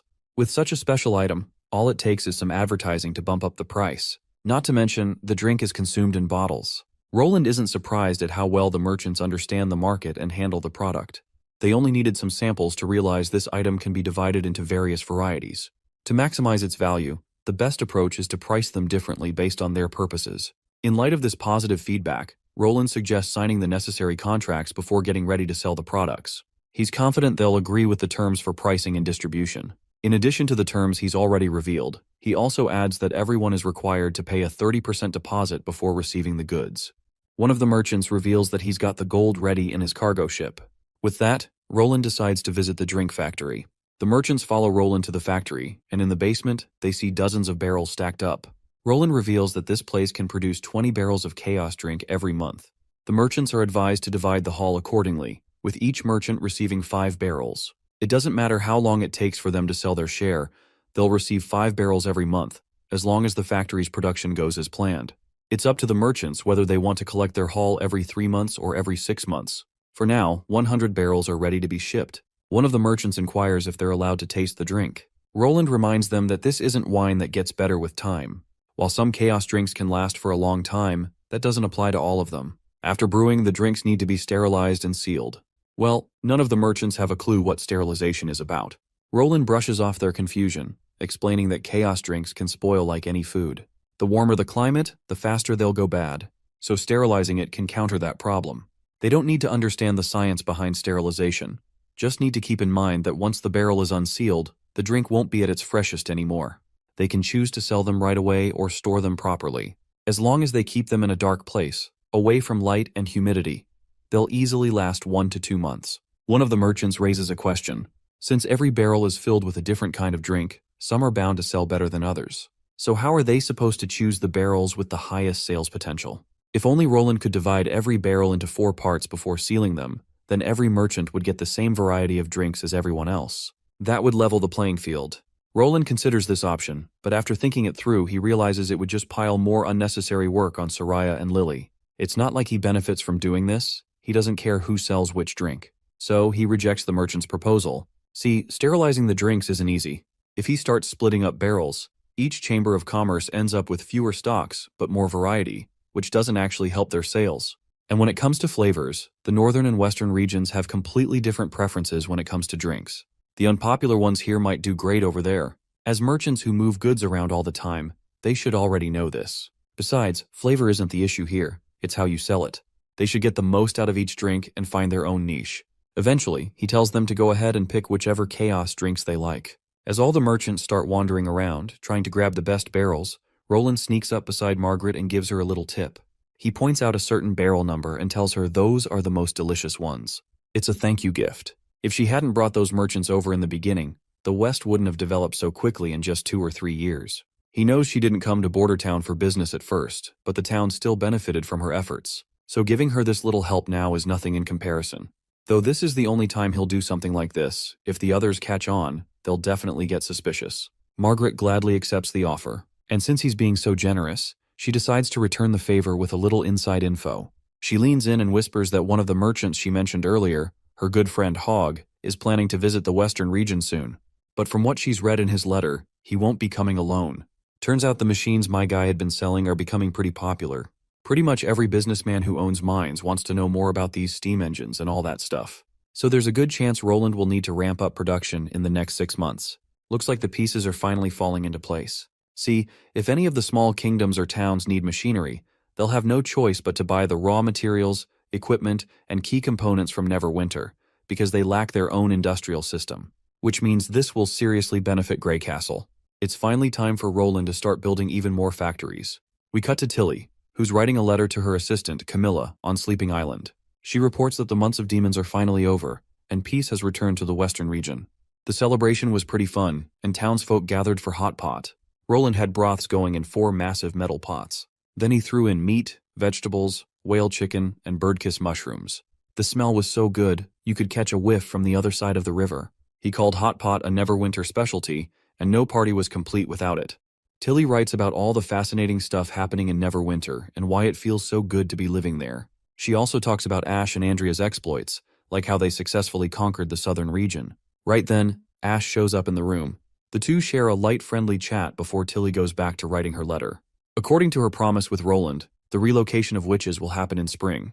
Now that the months of demons are over, the merchant routes of the fjords will get busy. It will become hard to hire ships and sailors. If they run into any trouble during relocation, they can count on Thunder for help. He's currently out looking for adventurers interested in exploring the sea line. Tilly also tells her fellow to make sure to inform the leaders and merchants in the fjords where the witches are relocating. Spread the word. The sleeping spell service is still open for everyone. There's no need to worry about witches being too far from the fjords after the move. If anyone needs help, they'll still be able to get the right witch for the job.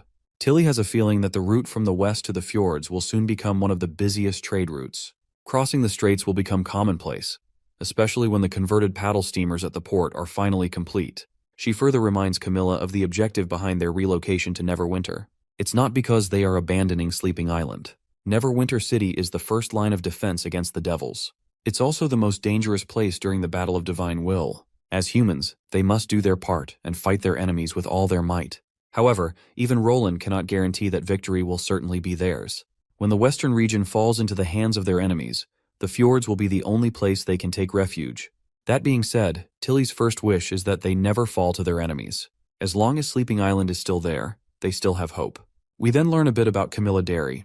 She was originally a noble of the old royal city. Even though she supports Tilly in her decision, Camilla is still reluctant to abandon Sleeping Island. While Sleeping Island may be important, it doesn't mean they should stay there forever, isolated. Tilly wants to see them experience life like ordinary people. Of course, this letter might not completely convince Camilla, but as more witches understand the western region, Tilly is sure that she'll change her mind. Suddenly Molly arrives. It looks like Molly and a few of the witches are leaving for Sleeping Island, so she's here to ask if Tilly has any letters she wants delivered. Much to Molly's astonishment, there are actually multiple letters, all addressed to one person, Camilla. The energetic girl gladly takes on the task of delivering the letters as told. She finally runs off to board the ships. Tilly watches her fellow witches head to Sleeping Island for good. She feels glad just thinking about how all those witches, who had to abandon their home against their will finally return to their homeland. And thus, a new chapter of their lives will begin. The scene then cuts to one of the apartment buildings, where we see Sister Blade waking up. Once she changes her clothes, she heads downstairs to find her fellow Annie already having breakfast. They chat a little, and from their conversation, we learn that Annie is working in the factories, doing the job that Miss Anna used to be in charge of. After a brief chat, Annie heads off to work, and Blade grabs some warm water to take to Hero. It seems that the legless Hero has finally started to grow her legs back.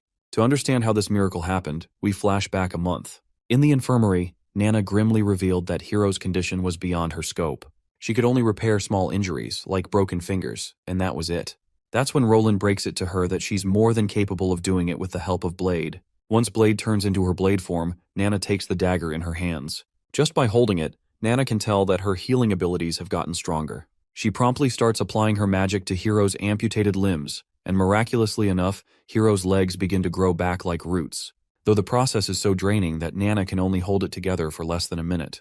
That's when the other witches step up to help Nana. Sister Leaf suggests that Hero take some sleeping pills to avoid the unpleasant experience. Since Spear Passy is also present, she can channel the other witch's power into Nana.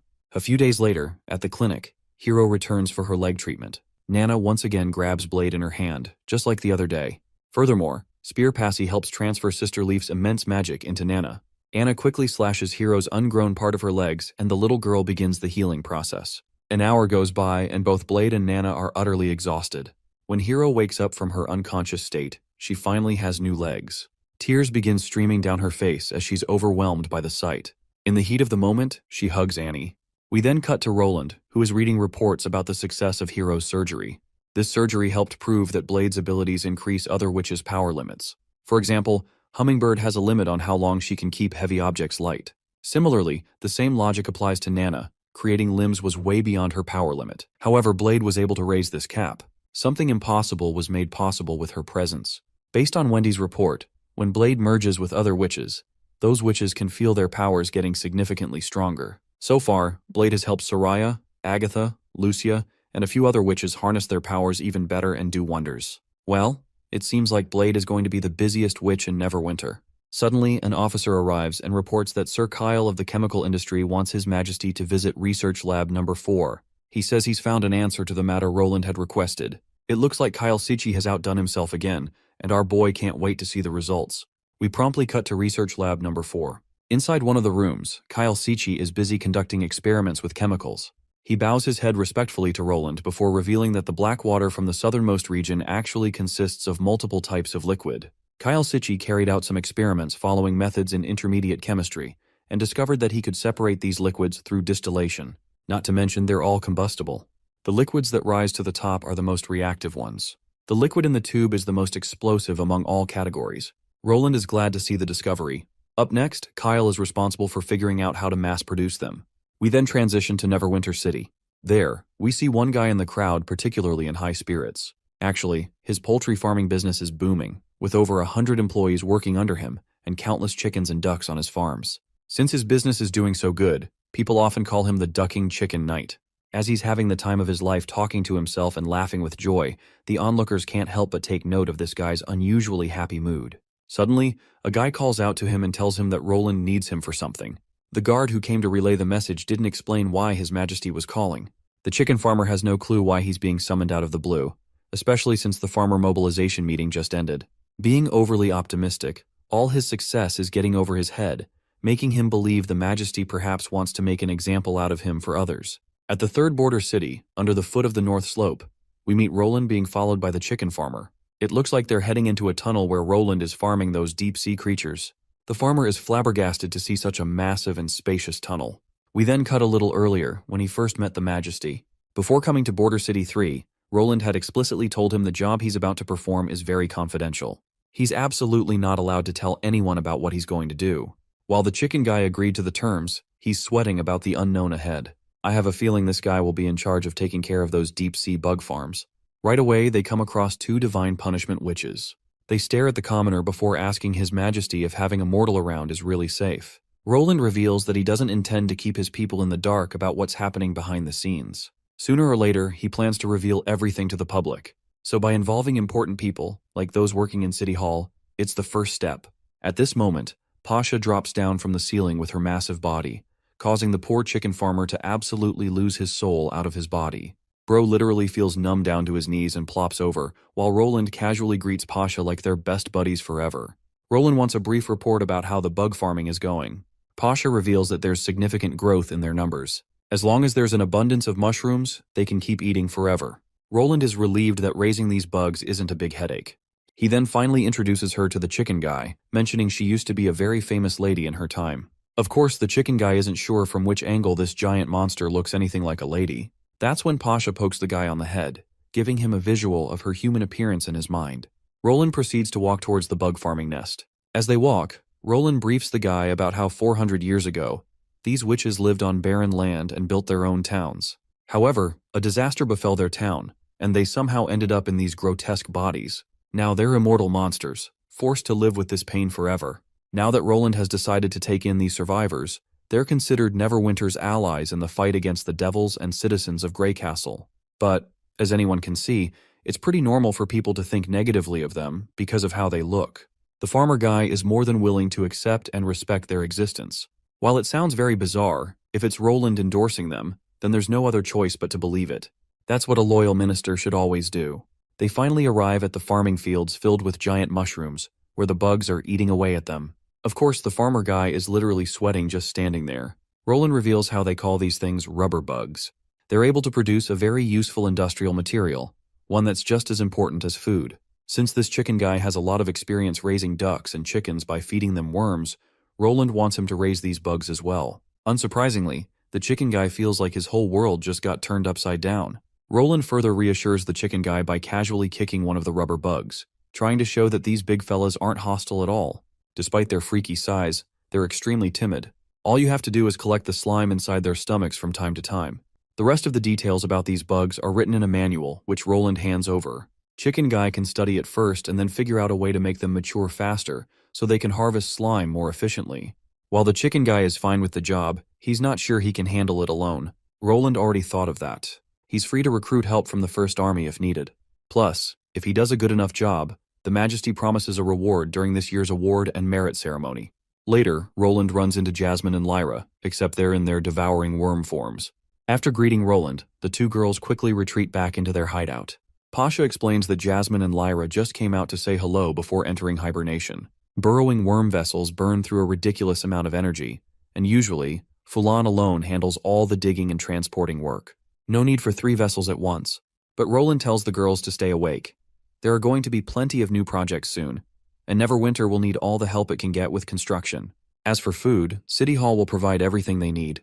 Jasmine lights up like a kid in a candy store. She never liked hibernation in the first place. Since Roland clearly has plans for them, Pasha leaves the 2 girls under his care. The next day, as Roland sits in his office, he feels like things are finally settling down. With the exploration phase wrapped up, there shouldn't be any new problems from the western region. Then a pigeon flies in, carrying a secret letter from Hill Fox. What Roland reads absolutely devastates him. He jumps out of his seat, furious, and immediately calls for a meeting with all relevant officials. In the meeting room, Brian is visibly losing his marbles after hearing the latest developments. Apparently, the royal family of Dawn has decided to stir up trouble in the eastern region this time. It's only a matter of time before they make their move. Maybe even cross the border and launch a full invasion. Barov takes the opportunity to throw a polite jab at Brian, wondering aloud, if the Dawn army could just waltz into Grey Castle without a fight, what's even the point of Brian being the captain of the First Army? Brian gets a little awkward. Trying to clarify, he was just using an example. Barov tells him to be more careful with his words. Besides, if diplomacy can fix this, there's no reason to jump straight to violence. Roland cuts through the back and forth with a sharp clap, telling everyone to grab some food and clear their heads. They'll discuss things properly afterward. As the officials sip on turbulent drinks, Neverwinter's specialty for stressful times, Roland reviews Hill Fox's letter again. The key points are, Apan Moya is planning to disrupt the eastern region. Things are not looking good in the Holy City with Otto Luoxi being imprisoned. After 3 days of debates, the consensus is to take back the eastern region and destroy the church. However, Roland hasn't yet decided how they'll deal with the Kingdom of Dawn itself. He's looking for a way to get the best results with minimal sacrifice, and he's sure Andrea is the key to this. But he wants her to approach him first, not the other way around. As fate would have it, Andrea walks into his office without being summoned, a perfect chance Roland had been anticipating for. Nightingale offers her some dried fish, but Andrea looks too serious to snack. Turns out she's here to beg Roland to save Otto Luoxi, her childhood friend. Roland is sure that she acknowledges the harsh truth they discussed in the meeting. To pressure Apan into surrender, they'd need at least 3,000 soldiers. To attack the Holy City, they'd need more than 5,000, about 80% of the entire First Army. That's not even counting the costs of horses, carriages, food, and supplies. Roland is trying to subtly talk her out of it, mentally starts listing all the problems out loud, basically trying to deter her without saying no outright. Of course, Nightingale notices and pinches him hard for causing Andrea even more distress. Finally, Roland softens his tone and assures her that if everyone in here is willing to take the initiative and shake up the situation themselves, they can also find a way to overcome the disadvantages. They'll need the help of the 3 major families in the Kingdom of Dawn. If those families cooperate, they can overthrow the Moya family and end the reign of that madman Apan. Basically, Roland wants Andrea to become the ruler of the Kingdom of Dawn. She's of course completely shocked to realize this. But then her face grows somber as she insists she's not interested in the throne. Roland then suggests her father take the role. The graceful lady doesn't hesitate for a second before admitting that her father will likely say yes. If that's the case, Roland is ready to put the plan into motion, assuring her that Otto will be out of prison before she knows it. Later, once he's alone with Nightingale, she is in disbelief that she is willing to let Andrea become the ruler of Dawn. As they chat, Isabella enters the office room after a long time. She seems a little worried after learning from Agatha that the Church of Hermes is about to break apart. Roland confirms this, or at least that's what the reports say. Refugees who've escaped from the church have started showing up in Coldwind Ridge and the western region of Dawn. According to their statements, the cathedral representing the Holy City collapsed overnight. Besides, Roland is sure she's not here to talk about the church. Well, of course she's not. She's not at all concerned about the church. She's here to remind him about the countless berserk pills. A lot of people already know where these pills are stored, so if that information spreads, it could cause unnecessary complications in their plans. When Roland asks where the pills are, she reveals that they're hidden in well-secured warehouses across the Hermes Plateau, though she can't provide their exact coordinates. However, she's willing to tag along with the First Army to help find those pills, but only if Roland wants her to. The Majesty has no objections to her traveling with the First Army, but she's not to engage in any battles. Once she finds the pills, she's supposed to destroy them on the spot. Roland then gives her another task. In the Old Holy City, several monasteries still exist. Since the church has lost its ability to maintain order, those places have likely turned into living hells. He needs her to bring any orphans back to the western region. Isabella doesn't understand exactly what Roland is thinking, but she doesn't dare question his judgment. She simply bows her head in respect. Next, we cut to Iris's lavish house. When she enters her room, her brother follows, questioning why she's so late today. Iris shares how Roland has set up a defense department responsible for national-level military matters. If she's going to be this late again, she suggests he just eat on his own.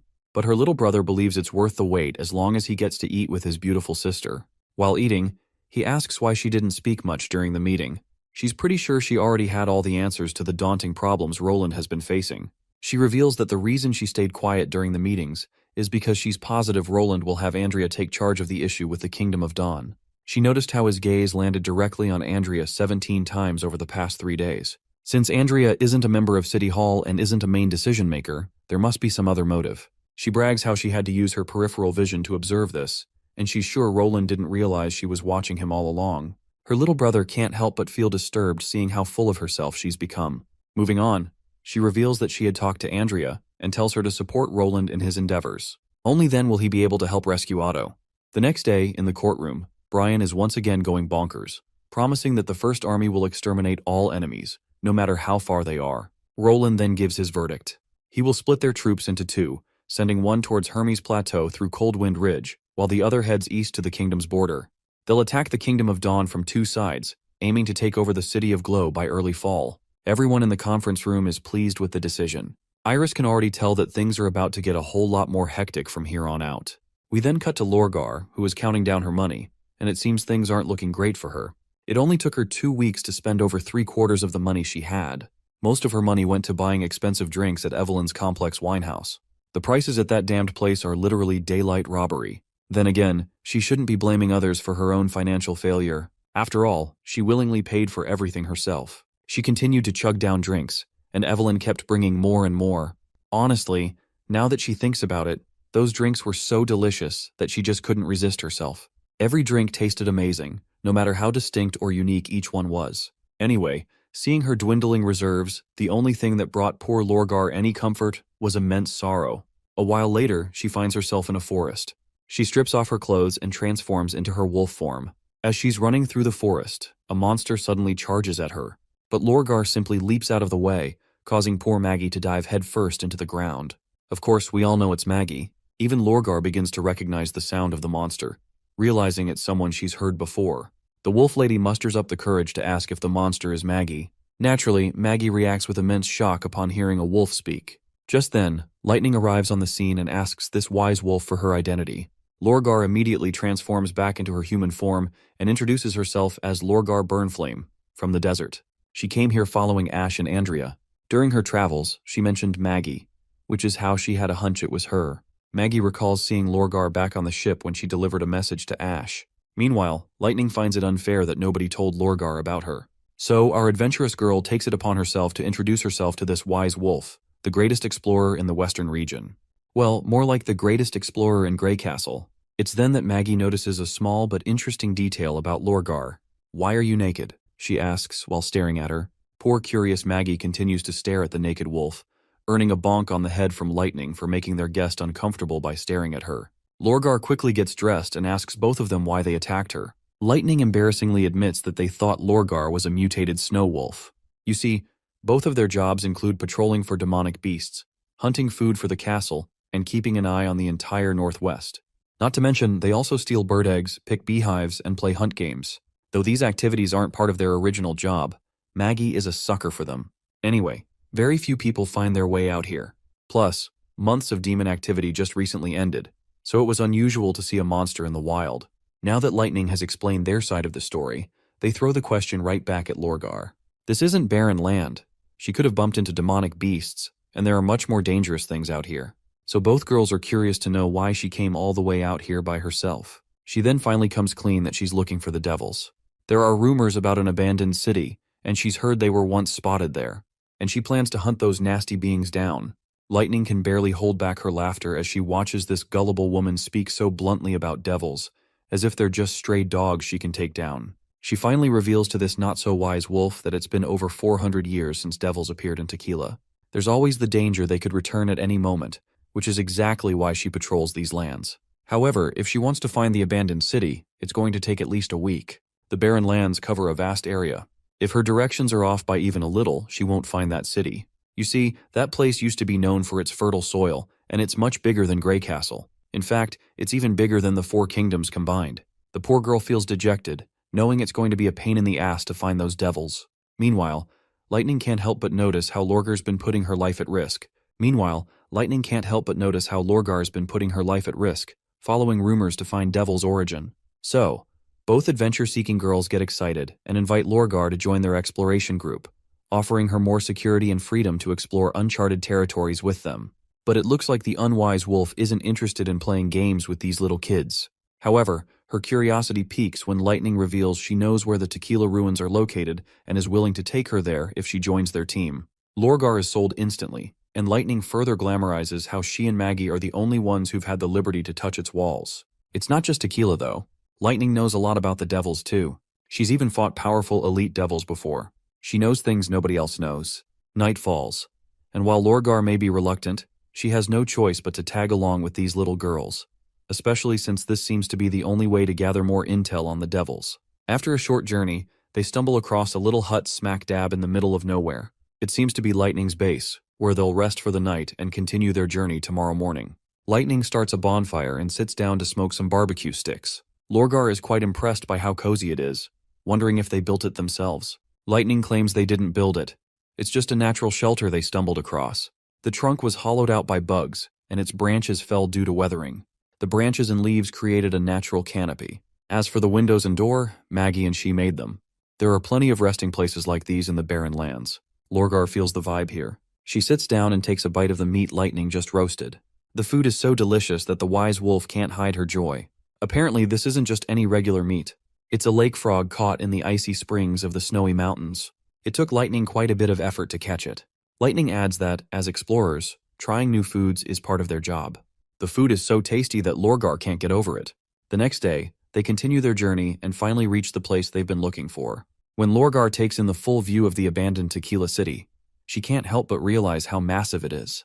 The sheer size of it is 6 times that of Iron Sand City. Assuming a ratio of 1 to 10, there would have been at least a few million people, including the villages outside the city. This place was once the last line of defense for the Witch Kingdom, but unfortunately, they failed to defend themselves against the devils. Lorgar is fascinated by how they were able to build such a huge city, yet still failed against the devils. Now that she thinks about it, Roland was right when he emphasized the level of threat the upcoming Battle of Divine Will represents. Lorgar then questions if the devils happen to enter Neverwinter, which direction they would come from.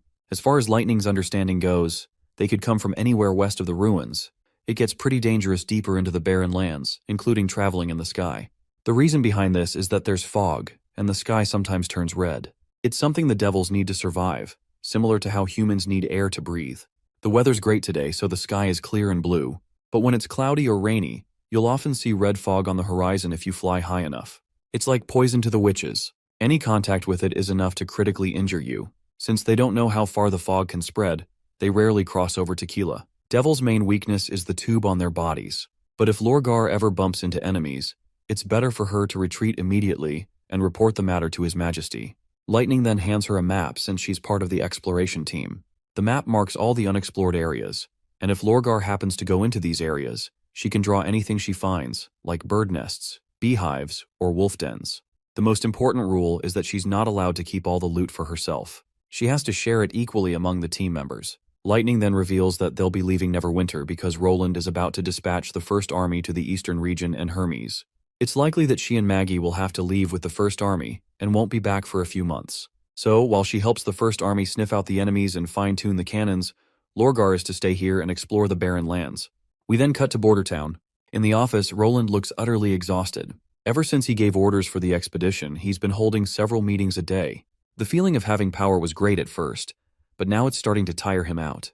If he didn't have Scroll organizing and filtering out the numbers, he would have left all this work to his subordinates. It's then that Iris appears in the office with a revised battle strategy in her hands. According to her strategy, they can use the powers of the witches and Tequila people to initiate random raids in various locations. This way, their enemies will have a hard time defending themselves, and they'll be fighting them both in the sky and on the land. Roland understands the effectiveness behind her strategy, which is expected of Iris. Though it's not perfect. If he wants these strategies to be carried out smoothly, he'll need to ensure the Tequila witches are willing to listen to his orders. So, to make sure of that, he'll need to get them experience the dream world at least for once. The next scene takes us into the dream realm, where Roland wakes up to a phone call from Garcia. He picks up the phone, and she's already mad that he hasn't shown up at the promised time. After all, he was the one who wanted to learn more about the corrosion of this world.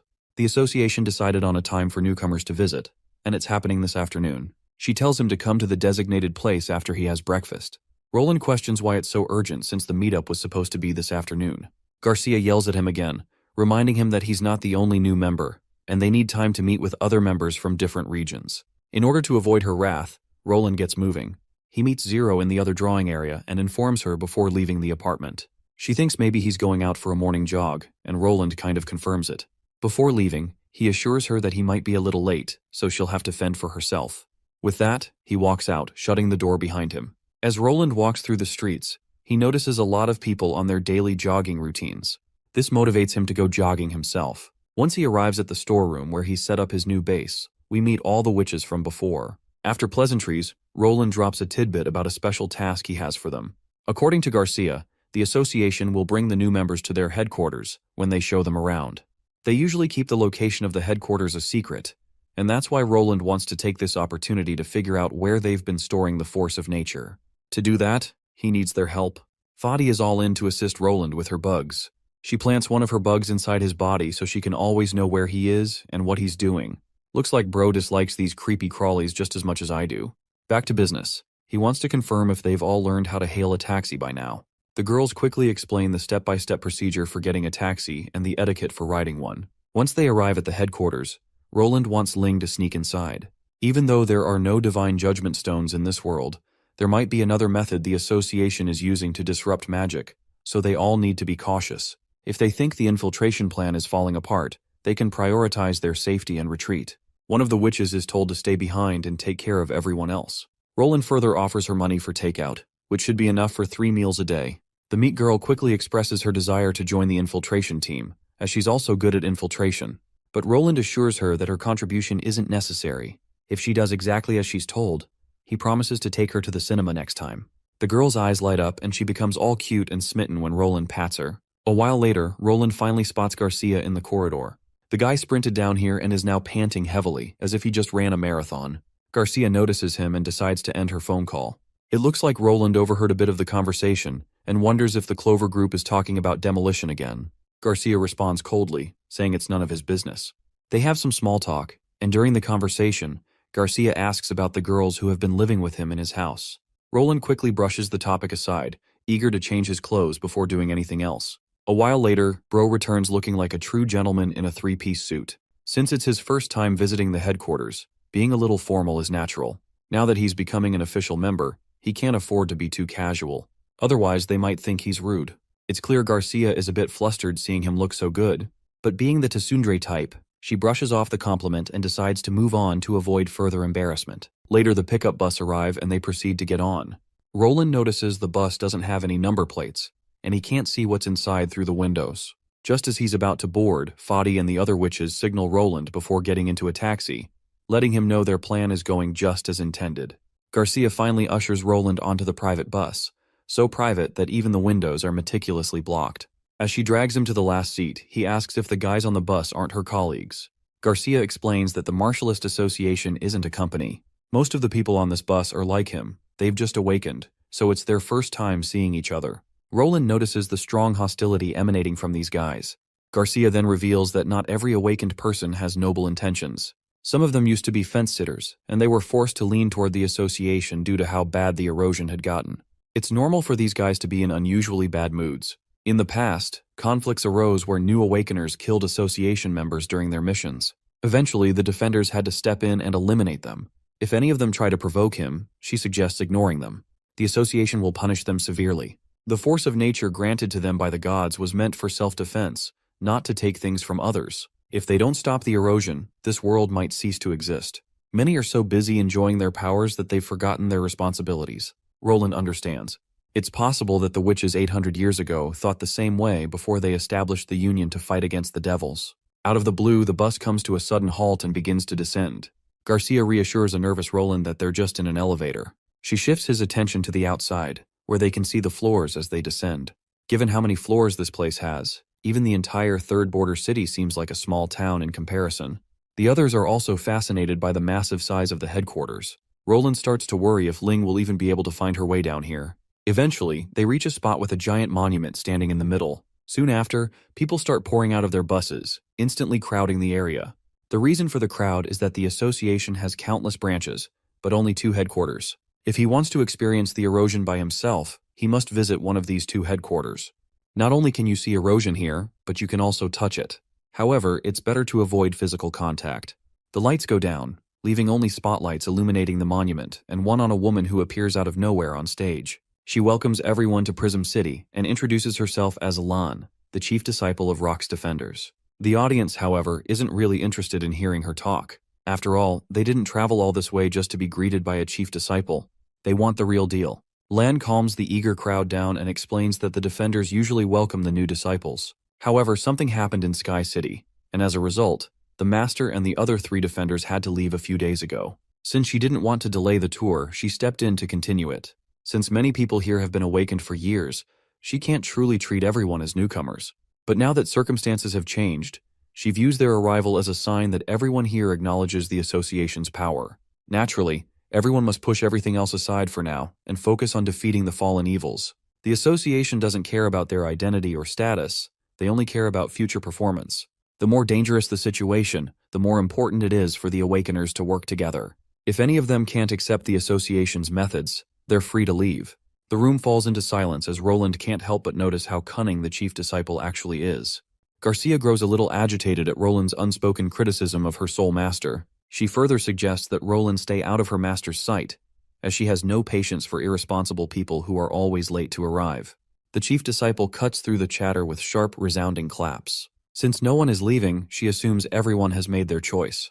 With that, the association welcomes all newcomers. She requests everyone to follow her as she wants to show them the disaster the world is about to face. Everyone will soon realize how close the battle of divine will is to them. The mention of the divine will shocks Roland. It doesn't make sense as to why is she speaking about something that doesn't belong to this world. Roland then notices Garcia's calm demeanor, which indicates that she already knows all about divine will and whatever else the chief disciple has mentioned.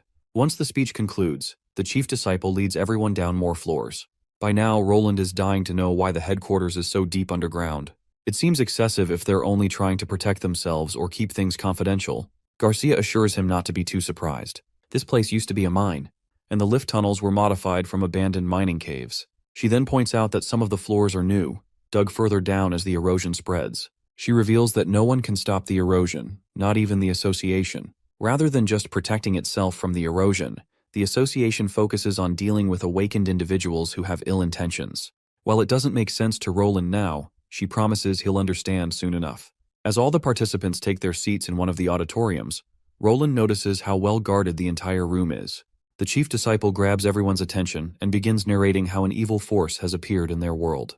The number of fallen evils increased drastically, threatening the lives of awakened individuals. However, she clarifies that the so-called evil force is not evil at all. Another world is overlapping with their own. She then reveals the source of this erosion, which is a dark red hole-like thing. Roland has no clue what it is, while Garcia reveals that this is a small part of the erosion. The entire world is becoming riddled with such holes. This is the essence of the erosion. One person stands up and insists on further explanation about this erosion. Everyone has questions. They all want to know what this other world is and what these fallen evils are.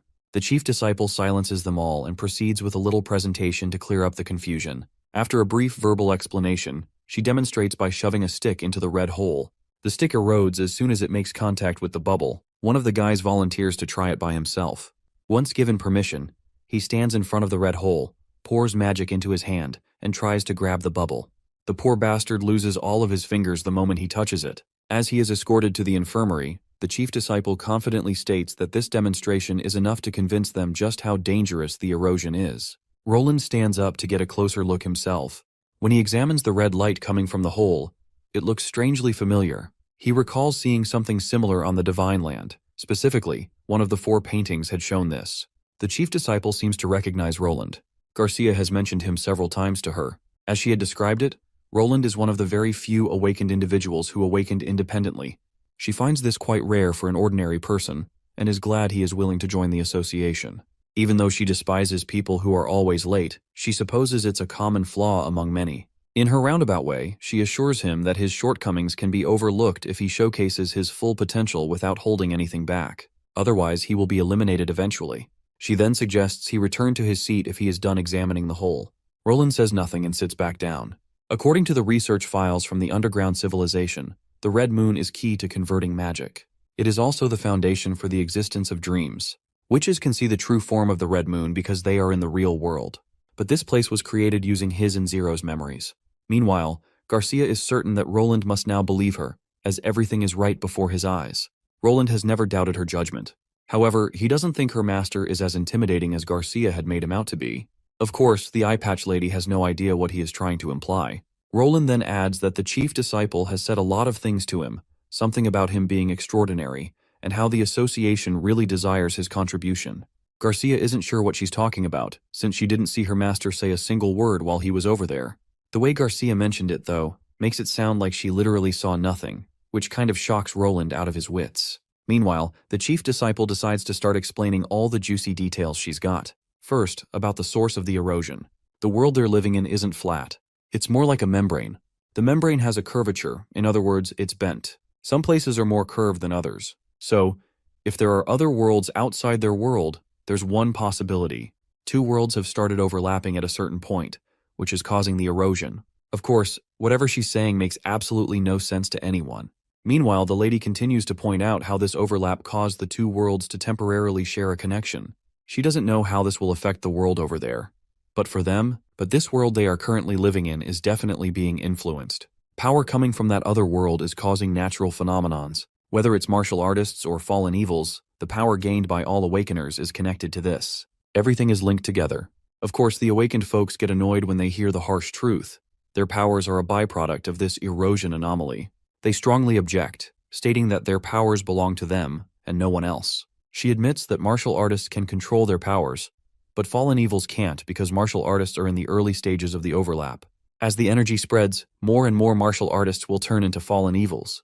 It's a struggle for survival. If they don't defeat the fallen evils, not only the normal awakened people, but the human world will be completely destroyed by them. Roland suddenly wakes up in his office, startled by Nightingale. Once he's done dismissing Barov, Nightingale points out how he's been zoning out a lot lately. She wonders if it's related to the dream world's erosion. Roland assures her that there's nothing serious going on. It's just that he's a little confused about a few things, nothing to worry about. Seems like it's already been 4 days since he left the dream world. Faldi managed to locate the headquarters, but Ling failed to infiltrate it. Then again, there weren't any setbacks, so it's all good. Nightingale creeps up on him again to remind him how he's zoning out once more. Once again, Roland assures her that everything is fine, but Nightingale knows he's not being completely honest. She suspects that maybe he's been doing some questionable, immoral stuff with those witches in his dream world. Poor guy defends himself against the baseless allegations, claiming that he only let them try various kinds of food. Nightingale assures him that she's just joking around. She's actually worried about his safety since she can't be in his dream world to protect him. She fears that being left alone with 20 thirsty witches craving pleasure might end up causing him more harm than he realizes. Of course, her wild imagination only earns her Roland's disdain while she continues to act sly and nonchalant, claiming she's just joking. Roland teases her back, saying that if he had her ability, it would definitely tell him she's lying and that she's been trying to ask this question since the very beginning. Finally, Nightingale admits her mistake. Suddenly, there's a knock on the door, and in walks Hunter Iron Axe. Roland hopes that Iron Axe already knows the battle plan for Neverwinter. Looks like Iron Axe isn't aware of all the details, though. He only got a little information from Brian, but there's one thing he doesn't understand.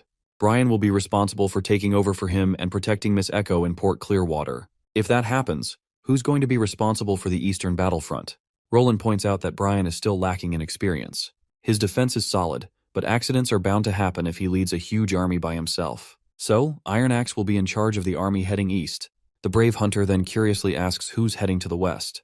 Roland expresses his desire to handle it himself. We then cut to Agatha, who's asking Isabella if she's ready for their trip, since they'll be leaving tomorrow, and she doesn't want her falling behind. Isabella reveals that she doesn't have any spare clothes, and she doesn't know what to bring. Hearing this, Agatha decides to take her shopping for new clothes. While Isabella feels warmth from Agatha's kind gesture, she reveals that she doesn't have any money. The Icy Witch is more than happy to lend her some. Even then, Isabella isn't sure if she can muster up the courage to enjoy pleasures unless she finally sees the outcome of this divine war. Well, the Icy Witch isn't sure if staying dejected like this all these years will be worth it. After all, the divine war won't end that soon, so she gotta lift her chin up and enjoy the time she has, since worrying about the future won't help at all. This is the moment Isabella gets overwhelmed with emotions and happily embraces Agatha's extended hand. Later that night, we see Roland sleeping with his best girl, Anna. The girl isn't sure if they should be getting laid when there's so much to take care of. Roland reassures her that they've been preparing all this time, so they deserve this little break together. Plus, this expedition isn't just about fighting. Publicity is important too. They've got to make an impression, and it's not possible if he doesn't have a beautiful female partner by his side for the banquets. Let's not intrude on their privacy and let them enjoy this night they are sharing. The day of departure arrives, and Roland's big steamboats have started sailing. On one of them is himself and Nightingale, and they're about to arrive at Redwater City. He tells her to inform all advisors to gather in the upper observation room for a meeting. Later, once all the big shots have arrived in the meeting room, one of the guys reveals that Redwater City is the second most developed city in the central region, aside from the old royal capital. Its territory is huge, and there are many nobles. So, he's afraid they won't be able to take care of things as quickly as they did with Willowtown. He suggests organizing a meeting with the leader of Redwater, Earl Delta, to try to convince him before issuing orders to redraw entrustment rights. That being said, the guy is sure that many nobles already know the purpose of their visit, and if those guys still decide to go against their plan, the guy suggests sending out the army right away to obliterate them. Roland then inquires if there's a faster way to handle this. Actually, he doesn't want to spend too much time visiting Willowtown, as there are still a few cities left to visit after their current target. If they take this much time in every city, summer will be over before they even reach Coldwind Ridge. This is when Iris steps forward with a solution in mind. However, her solution might tarnish Roland's reputation a bit. We cut to the nobles of Willowtown, who are fuming after reading the letter sent by the Majesty. The letter highlights how Roland Wimbledon has taken away all the rights belonging to the leader of Willowtown and claimed the land for himself.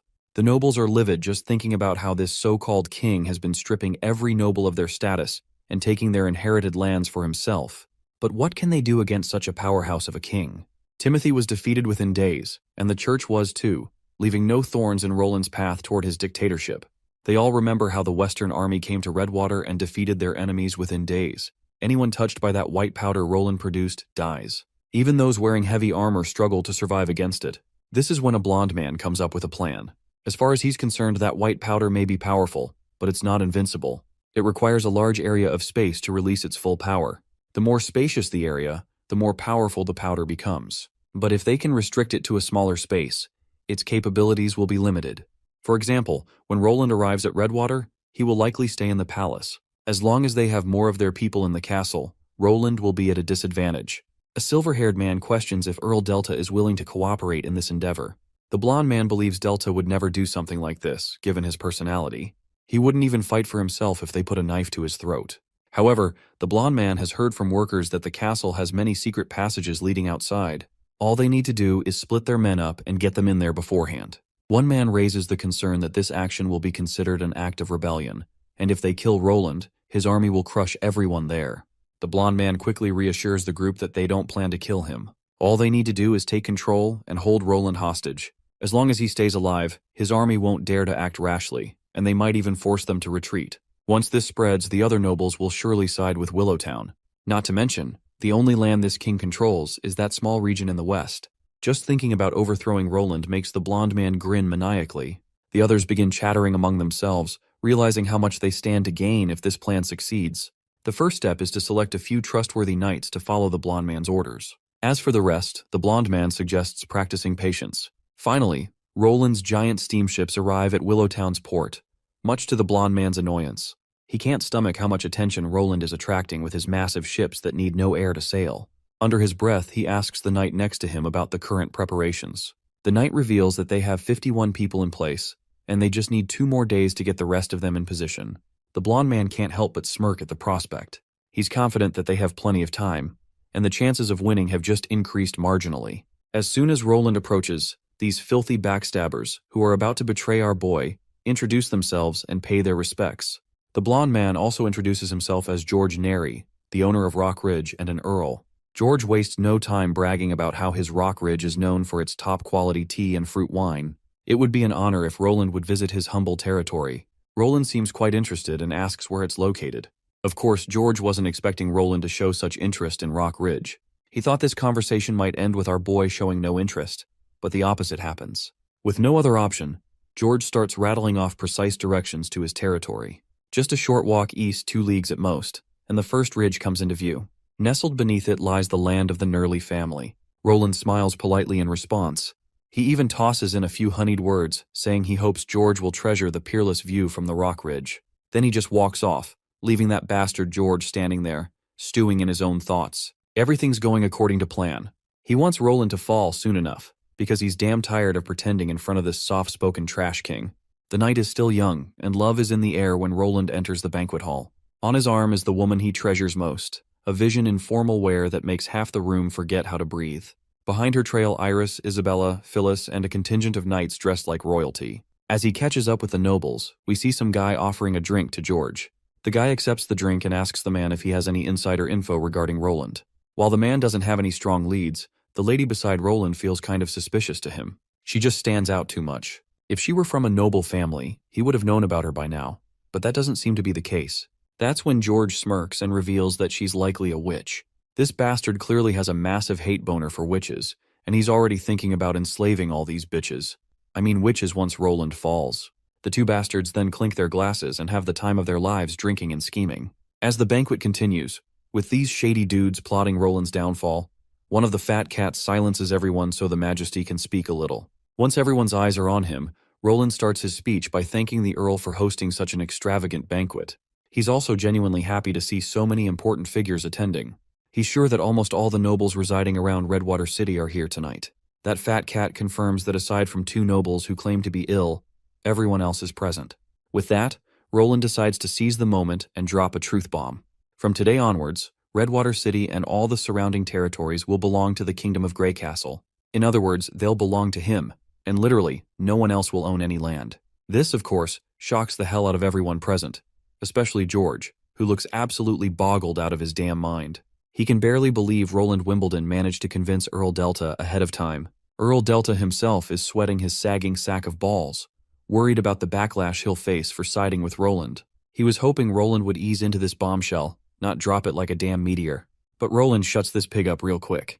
He knows exactly what kind of people he's dealing with here. Some of them will hop onto the carriage of progress and ride alongside him. The rest will turn to dust trying to block his path. Naturally, the fat cat is boggled by the idea that Roland already knows about their shady schemes. In response, Roland assures this bastard that he has the ability to read people's hearts. Iris steps in to emphasize Roland's might. All the nobles need to do is repeat what she says and they'll realize there's no hiding their true thoughts. Roland can tell that none of them have been truthful to him so far, but understandable. If he were them, he wouldn't trust some king from Greycastle's borders either. He gestures for Iris to continue. She begins the next line they're supposed to say, "Even though I don't understand what Roland wants, my right to freedom isn't that important to me. As long as I have other ways to gain profit, I'm willing to give it a try." Naturally, the nobles all start parroting the line, but Roland notices that only 4 of them actually mean it. Still, just being willing to try is enough to earn a ticket on the bus of evolution. In the face of change, the courage to try is the most valuable trait. So he tells a few selective nobles to step aside. Meanwhile, George is absolutely losing his marbles watching these bozos so willing to follow Roland's ideals. Since they don't seem the least bit worried about losing their lands, George starts thinking maybe these idiots are just puppets under Roland's control. Now, it's time for the 3rd sentence these hobos are supposed to recite. And since Earl Delta is the biggest coward in the room, he is first to recite the lines. The others follow him soon after. Roland once again filters out the 2 who were being honest. George, on the other hand, has officially lost his bananas. He has no damn clue how this new king managed to get everyone on his side. This should have been impossible. If Roland had been in talks with these people, George would have noticed. Roland, meanwhile, tries to hammer some sense into these bastards that surrendering to a higher power isn't something to be ashamed of. Human society has always formed hierarchies based on power. It's important to understand where you stand and to know your limits. He then further assures them they won't be treated unfairly. Iris continues to chant each line our guy wants these nobles to agree to. Eventually, Roland presents the final sentence he wants these bitches to say. This line is designed to confirm whether they still harbor any intention of assassinating the king to save their lands. Once they hear that last line, a heavy silence falls over the room. George looks like he's about to pass out. One of the nobles hesitantly declares that he'd never betray the Wimbledon family, and George and the rest echo the same. But Roland knows better. He already sees through their thoughts. He knows they're planning this shit in their heads right now. He promises them that if they act on those thoughts, their crimes will be revealed. And by then, they won't even deserve to work in the mines. They'll get only one thing: death. With that, Roland commands his unit to bring these traitors to their knees. George, of course, thinks he can easily wipe out this small unit. Even if one of them is a witch, as long as he and his crew are wearing the stones of divine judgment, she can't do jack shit. He instantly gestures for his fellow to execute their plan, but the guy immediately starts throwing a tantrum, complaining that they're being accused of something they haven't even committed. Roland shouldn't be so sure without any hard evidence. These bitches can whine all they want, but my guy remains unhinged. Meanwhile, George is foolish enough to think that he has the upper hand. His ally charges at our party with a massive sword, but it's the bastard who loses his head in the process, leaving George and the others shitting their pants. One by one, Phyllis butchers all of those who had been plotting Roland's demise. George is struck by a reality check he can't even fathom. The few others who remained behind quickly fall to their knees and surrender right away. It is then that George realizes that it's Roland who is playing real chess while the others are playing checkers. Roland intentionally left the First Army outside on purpose. There were only about 100 guards, and only 6 of them attended the banquet. He pretended to be forceful, not leaving them any room to back out. He finally realizes the harsh truth. Roland never planned to spare the remaining nobles. Even if they surrender now, it won't change the outcome. It's already too late for everyone to surrender. And thus, everyone present meets their demise instantly. Iris is glad to see how the plan is being carried out meticulously. First, Isabella nullified the stones of divine judgment the nobles had. Then, Nightingale used her lie-reading ability. Lastly, Iris butchered every motherfucker with ill intentions, leaving only 4 nobles who had passed the first question. Iris can't help but marvel at Roland's cunning and meticulous planning. She's now feeling glad she chose to follow a ruler like him. Roland then questions Delta if there are any other banquet halls in this manor. Delta quickly spills the details that it's right next to them.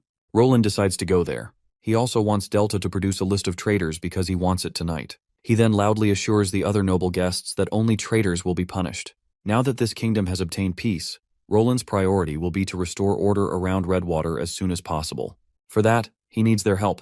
All the remaining nobles kneel in submission, as it's better to adhere to orders than to be dead. Roland then tells everyone to get up. He assigns them their first mission to prove their loyalty. Now that all land belongs to him, there is no longer any purpose in keeping the original boundaries. So he needs every noble family to gather in Redwater City, including their residences, people, and animals living on their lands. Earl Delta raises the concern of food shortages if they were to gather everyone here. Redwater wouldn't have enough food to keep everyone fed. Even if they made them all farm, there wouldn't be enough fields for them to work with. Not to mention, many people might fight back when forced to relocate. Roland assures them there's nothing to worry about. In just a few minutes, he fills Delta in with some juicy details, which is enough to get this fat cat assured. A while later, Roland is alone with Iris. With the food problem solved, Roland believes they've successfully secured Redwater City. Now, it's time for Silver City and the old capital. However, Iris reveals that the latter has already been taken care of, so all they need is a suitable candidate to sit there as leader. Roland isn't sure how the other routes are doing. If everything goes smoothly, Iron Axe should reach Golden Wheat City tomorrow. He then orders her to return to the office for now, as there's plenty of work to get done tonight. According to their plan, the moment they get the list of all the traitors, they will be dealt with by the First Army. Iris acknowledges the orders and decides to take her leave. But before she leaves, Roland stops her and compliments her for the flawless strategy she had suggested. Of course, this sudden flattery takes her by surprise. Nonetheless, she maintains her sincerity and simply pays her respects for the acknowledgement. It seems like everything is going just as she had intended. She wanted Roland to rely on her, and she's glad she can now take care of things the way she desires. We then cut to Golden Wheat City, where we see Iron Axe Hunter along with his sidekick. Iron Axe is surprised to see this city in such a sorry state, especially since its name suggests prosperity. Whatever the case, the guy beside him doesn't care about the city's condition, as long as he manages to fulfill Roland's orders. Their job is to take over one city at a time. Iron Axe Hunter then highlights that using force is not their priority. As Iris told him, if they want to reclaim the eastern region, taking care of rebelling nobles is the best move. The scene then shifts to the officials of Golden Wheat City. They're paying respects to their fallen king, Timothy. The Big Cheese then instructs his butler, Bell, to note down everything he's about to say. Roland's armies are said to attack Golden Wheat City today after a night's rest. So, as the Duke of Golden Wheat, William Berger plans to fend off the enemy in the former king's name, and his chief knight, Grenada Wayne, shall fight alongside the Duke. The knight in question is this chick in his arms. He further tells his writer to jot down some cheesy lines about his and Grenada Wayne's bravery, but then he gives the writer the option to skip that part if it sounds too over the top.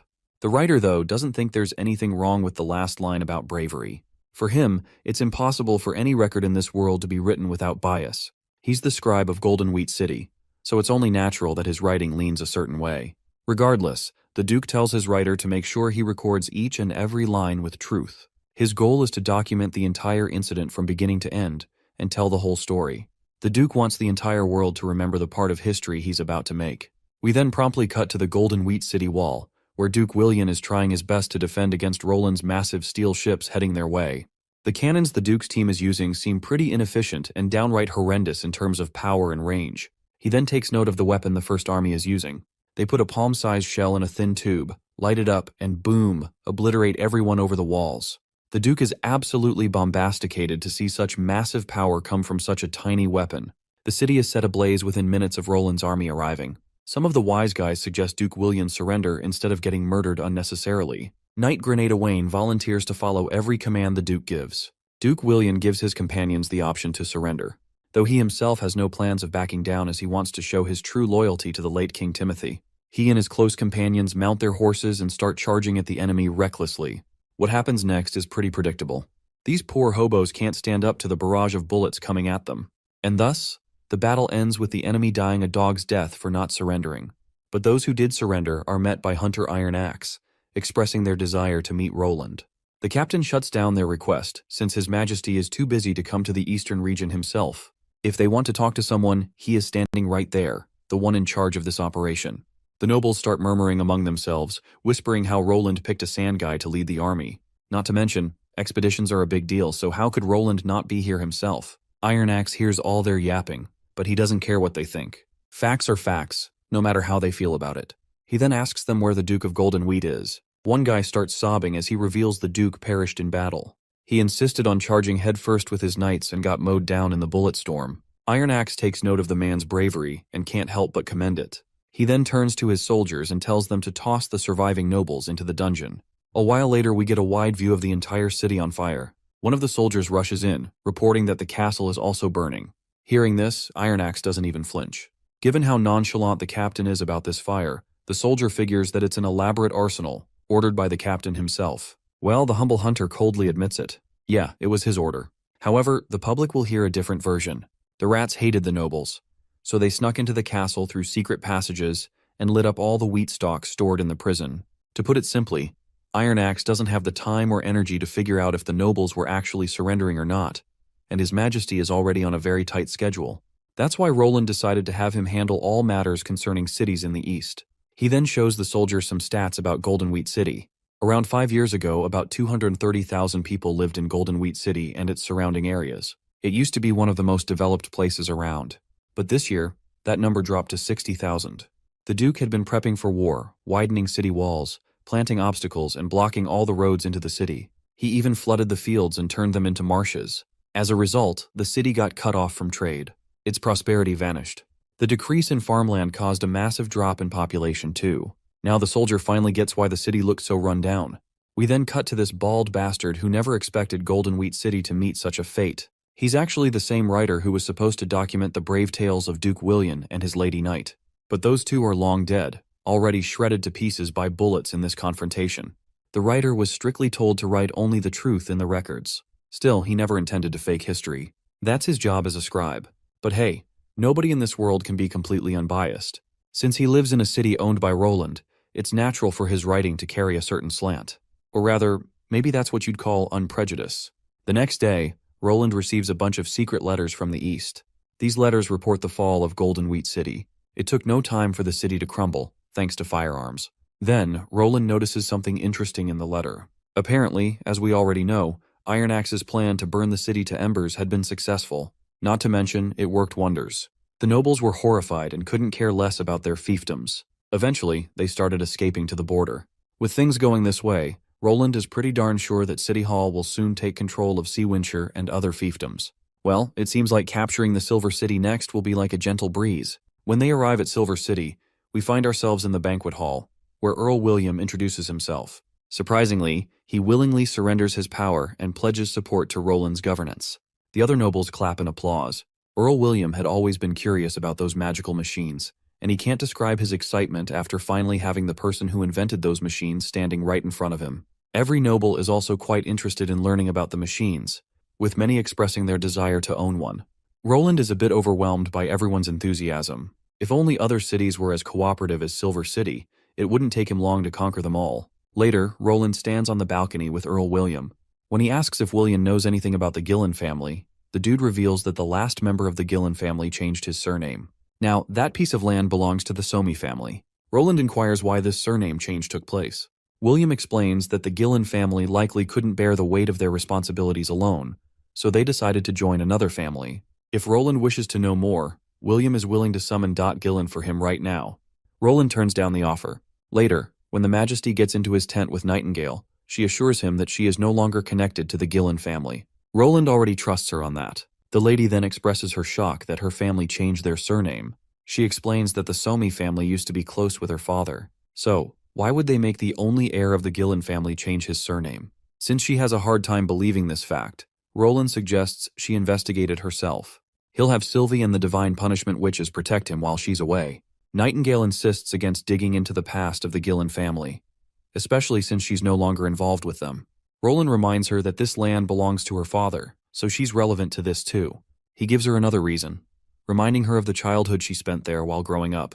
She doesn't get to come back often, and she doesn't need to worry about the church being after her. All she has to do is take a trip down memory lane and reminisce about the past. While she seems unsure about going, she asks Roland to promise one thing. If he needs to leave this place, she wants him to make sure he summons her first. Furthermore, she only desires to take a look at the new developments, and that's it. Roland waves her goodbye as she dissipates into mist. He can tell how reluctant she is about this matter, but instead of hiding something in her heart, he believes it's better to face the matter head-on. Only then can one truly let go. The next day, Nightingale arrives at the destination and finds something totally unexpected. Contrary to what she had imagined, her home isn't a rundown place. It's bustling with life. As she looks around, she notices food being distributed to the underprivileged. And the one distributing the haul is Hyde Gillen, the man who was once her brother. She decides to move forward and check on other places too. But then she notices something unusual. It turns out that her supposed brother, Hyde Gillen, isn't wearing any stone of divine judgment, even though other knights are already equipped with one. She overhears some hushed whispers between the knights. They point out how Hyde Gillen is just a normal knight who grovels at their master's feet. But it's quite unusual that this guy has a complete personality shift whenever he changes his clothes, as if he's a totally different person. After eavesdropping on their conversation, Nightingale heads toward the house where the Viscount is staying. Once she enters, she overhears the Viscount's bald butler, who is concerned about how his master lashed out at Hyde yesterday. Hyde had already surrendered everything, so showing him a little kindness was the only right thing. The Viscount acknowledges his mistake, but he couldn't control himself. After all, it took him over a decade to get where he is today. Those pieces of land in the east were supposed to be his, but Roland Wimbledon took them away with a single command. The butler reassures the Viscount that Roland is only taking away the right to the fiefdoms. If they do what Earl William did, it would be in their best interests. As long as they continue operating the businesses they have on this land, they won't suffer significant losses. The Viscount again expresses his discontent, as without power, the greedy patrols will eventually come barging into his home. And since he's running some shady operations, he fears that if Roland finds out, he'll be hanged immediately. The butler starts thinking, and decides to abandon the shady source of income. This shady business was just a temporary thing to begin with. Now that they've accumulated enough capital, they should focus on running legitimate businesses. Not to mention, the church will no longer be a thorn in their path. The Viscount reluctantly agrees. After all, he still has the Gillen family's land. The two Gillen kids have no idea what happened to their parents, and they still believe that they died in a revolt. Of course, this shocks Nightingale to her core when she learns that her parents' deaths weren't just a tragic accident, but part of an elaborate plan. The scene shifts to Nightingale's tragic past, where full-blown chaos can be seen. It was then that her parents left her behind, promising they'd be back soon enough. One day faded into another, but they never returned. Eventually, someone did come back, only to deliver the devastating news. Later, she reports all this to Roland through the listening sigil. She further reveals that she'll be staying there until evening, as she needs to ask Hyde herself. He might know something. She apologizes for causing further delays in his plans, but she must get to the heart of the matter. Roland reassures her and is willing to wait until she's done with her investigation. As for his safety, he's pretty much out of danger as long as he stays inside. He suggests she be careful though, and not to be too rash. No matter what happens, he tells her to report back to him every 4 hours. The night deepens, and the guards stationed outside begin to feel the fatigue of staying up all night. Hyde in his room suddenly jolts awake when he senses someone behind him. It turns out to be Nightingale, pressing her blade against his neck. If he makes any sound, he's as good as dead. She gives him permission to look around and take a good look at her. As he rolls his eyes at her, he notices Veronica, his sister. The lady doesn't waste time with pleasantries and demands to know how he ended up working under Somi. The guy claims it's a long story. The family had been fighting ever since Gillen Sr. died, and he didn't know the details either. All he knows is that by the time he had to take over the title, they barely had any savings. That's when the Viscount came to find him, and he had no choice but to side with him. Of course, Nightingale can sense his lies, so to get the finer details, she asks if the Viscount perhaps forced him to join the Somi family. The guy admits to this, revealing that his life had been threatened. Well, that's another lie that doesn't go unnoticed. Nightingale continues her scrutiny, asking her next question. What is he doing for the Viscount now? Perhaps he's helping the poor with food. To which the bastard claims the Viscount is using him as a cover, and he's secretly selling Dreamland water. His rats are hidden in the crowd, responsible for transporting the goods. He claims he didn't know about the shady operations the Viscount was running until recently. Well, it looks like he's lying about just finding it out. Nightingale presses him about his future plans. The scummy brother drops to his knees and begs her to help him. He admits his wrongdoings and wants her sister's support. The Viscount never treated him like a noble. He only refurbished the mansion to put up a facade. He's going to stay there and eventually be killed by the Viscount. Before the Viscount kills him, he wants her to kill the Viscount first.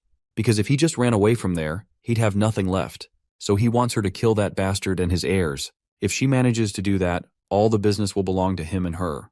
Nightingale throws a disdainful stare at him and then promptly asks a question before saying anything. She wants to know why he betrayed her back then. He reveals his fear of witches. He acknowledges his foolish mistake and admits he chose to believe the lies of the church, something he now regrets. The brother is crying like a girl. The sister can sense the sincerity in his regret. He was merely deluded by the church's lies. But then again, while everyone chose to follow the church's lies, Roland was the only one who placed his faith in witches. He wasn't afraid of trusting witches cursed by the devils, and she won't abandon his trust either. With that in mind, she begins to disappear in her mist, leaving the bastard sobbing in his mess. She then scans the entire building and gets inside one of the offices. There, she finds the ledger containing all the information concerning Dreamland water, including the amount sold and to whom it was sold. With this record, along with the goods in the mansion that have yet to be sold, she's sure she has enough evidence to expose these guys' shady business. The next day, she visits their father's grave. To get the full context of what's going on and how her parents got killed, we flash back 10 years. In the little water stream running through the Gillen family's lands, a peasant finds gold in a water bucket. They realize the source of the gold must lie underneath the Gillen family's land. And so, they paid a few contract killers a handsome amount and had Nightingale's parents killed. Once her parents were out of the way, these scumbags took Nightingale and her brother as captives. They were going to wait until Hyde, Nightingale's brother, reached adulthood to force him into giving up his land and title. However, once Nightingale awakened, she messed up their plans by killing Senior Gillen, who had been taking care of her and her brother. Viscount Somi was left with no choice and took Hyde under his wing.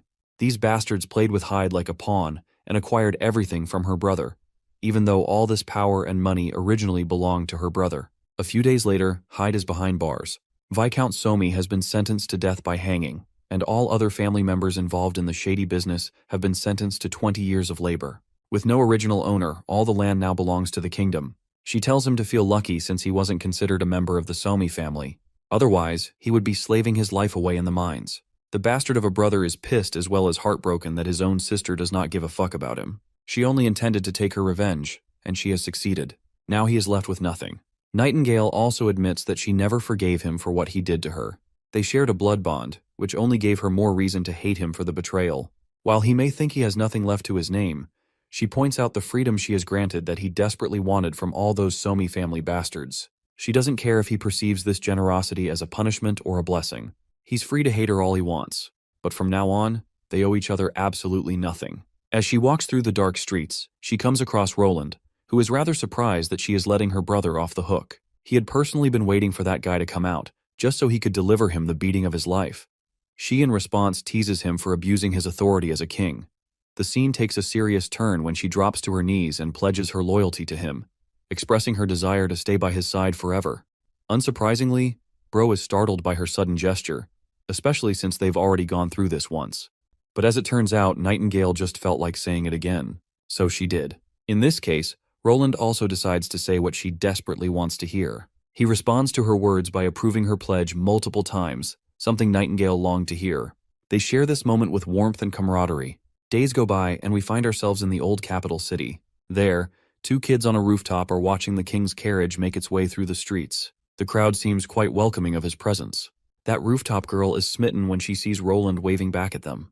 But her brother reminds her that he's simply waving in their general direction. The girl gets annoyed at how stingy her brother is being. She can already tell that His Majesty Roland Wimbledon is a hell of a lot friendlier than the second prince. Her brother then reminds her that this so-called friendly king took the lives of a bunch of nobles, including his own brother, Timothy Wimbledon. And if you add all the rats who got executed too, that makes this king the most violent ruler in history, having killed so many people. Despite all that, the girl remains a persistent supporter of Roland. Not to mention, the king also has this sweet lady beside him, and she's undeniably pretty. Among the common folk, we notice an assassin with a crossbow on one of the towers. But before he can take his shot, Maggie knocks the bastard out, and the soldiers immediately arrest him. It's all thanks to Sylvie, who's sitting inside the carriage, keeping a bird's-eye view over everything happening. Roland can't help but thank her for that. The humble witch sees no need for gratitude as she was merely doing her job. Agatha argues that they should have taken an entirely different route if there were signs of danger to begin with. After all, Roland is just a mortal, and one brutal injury is enough to end him. That's when Anna chimes in, assuring the concerned witches that she'll block all incoming attacks. Not to mention Nana is also on the team, so they're covered.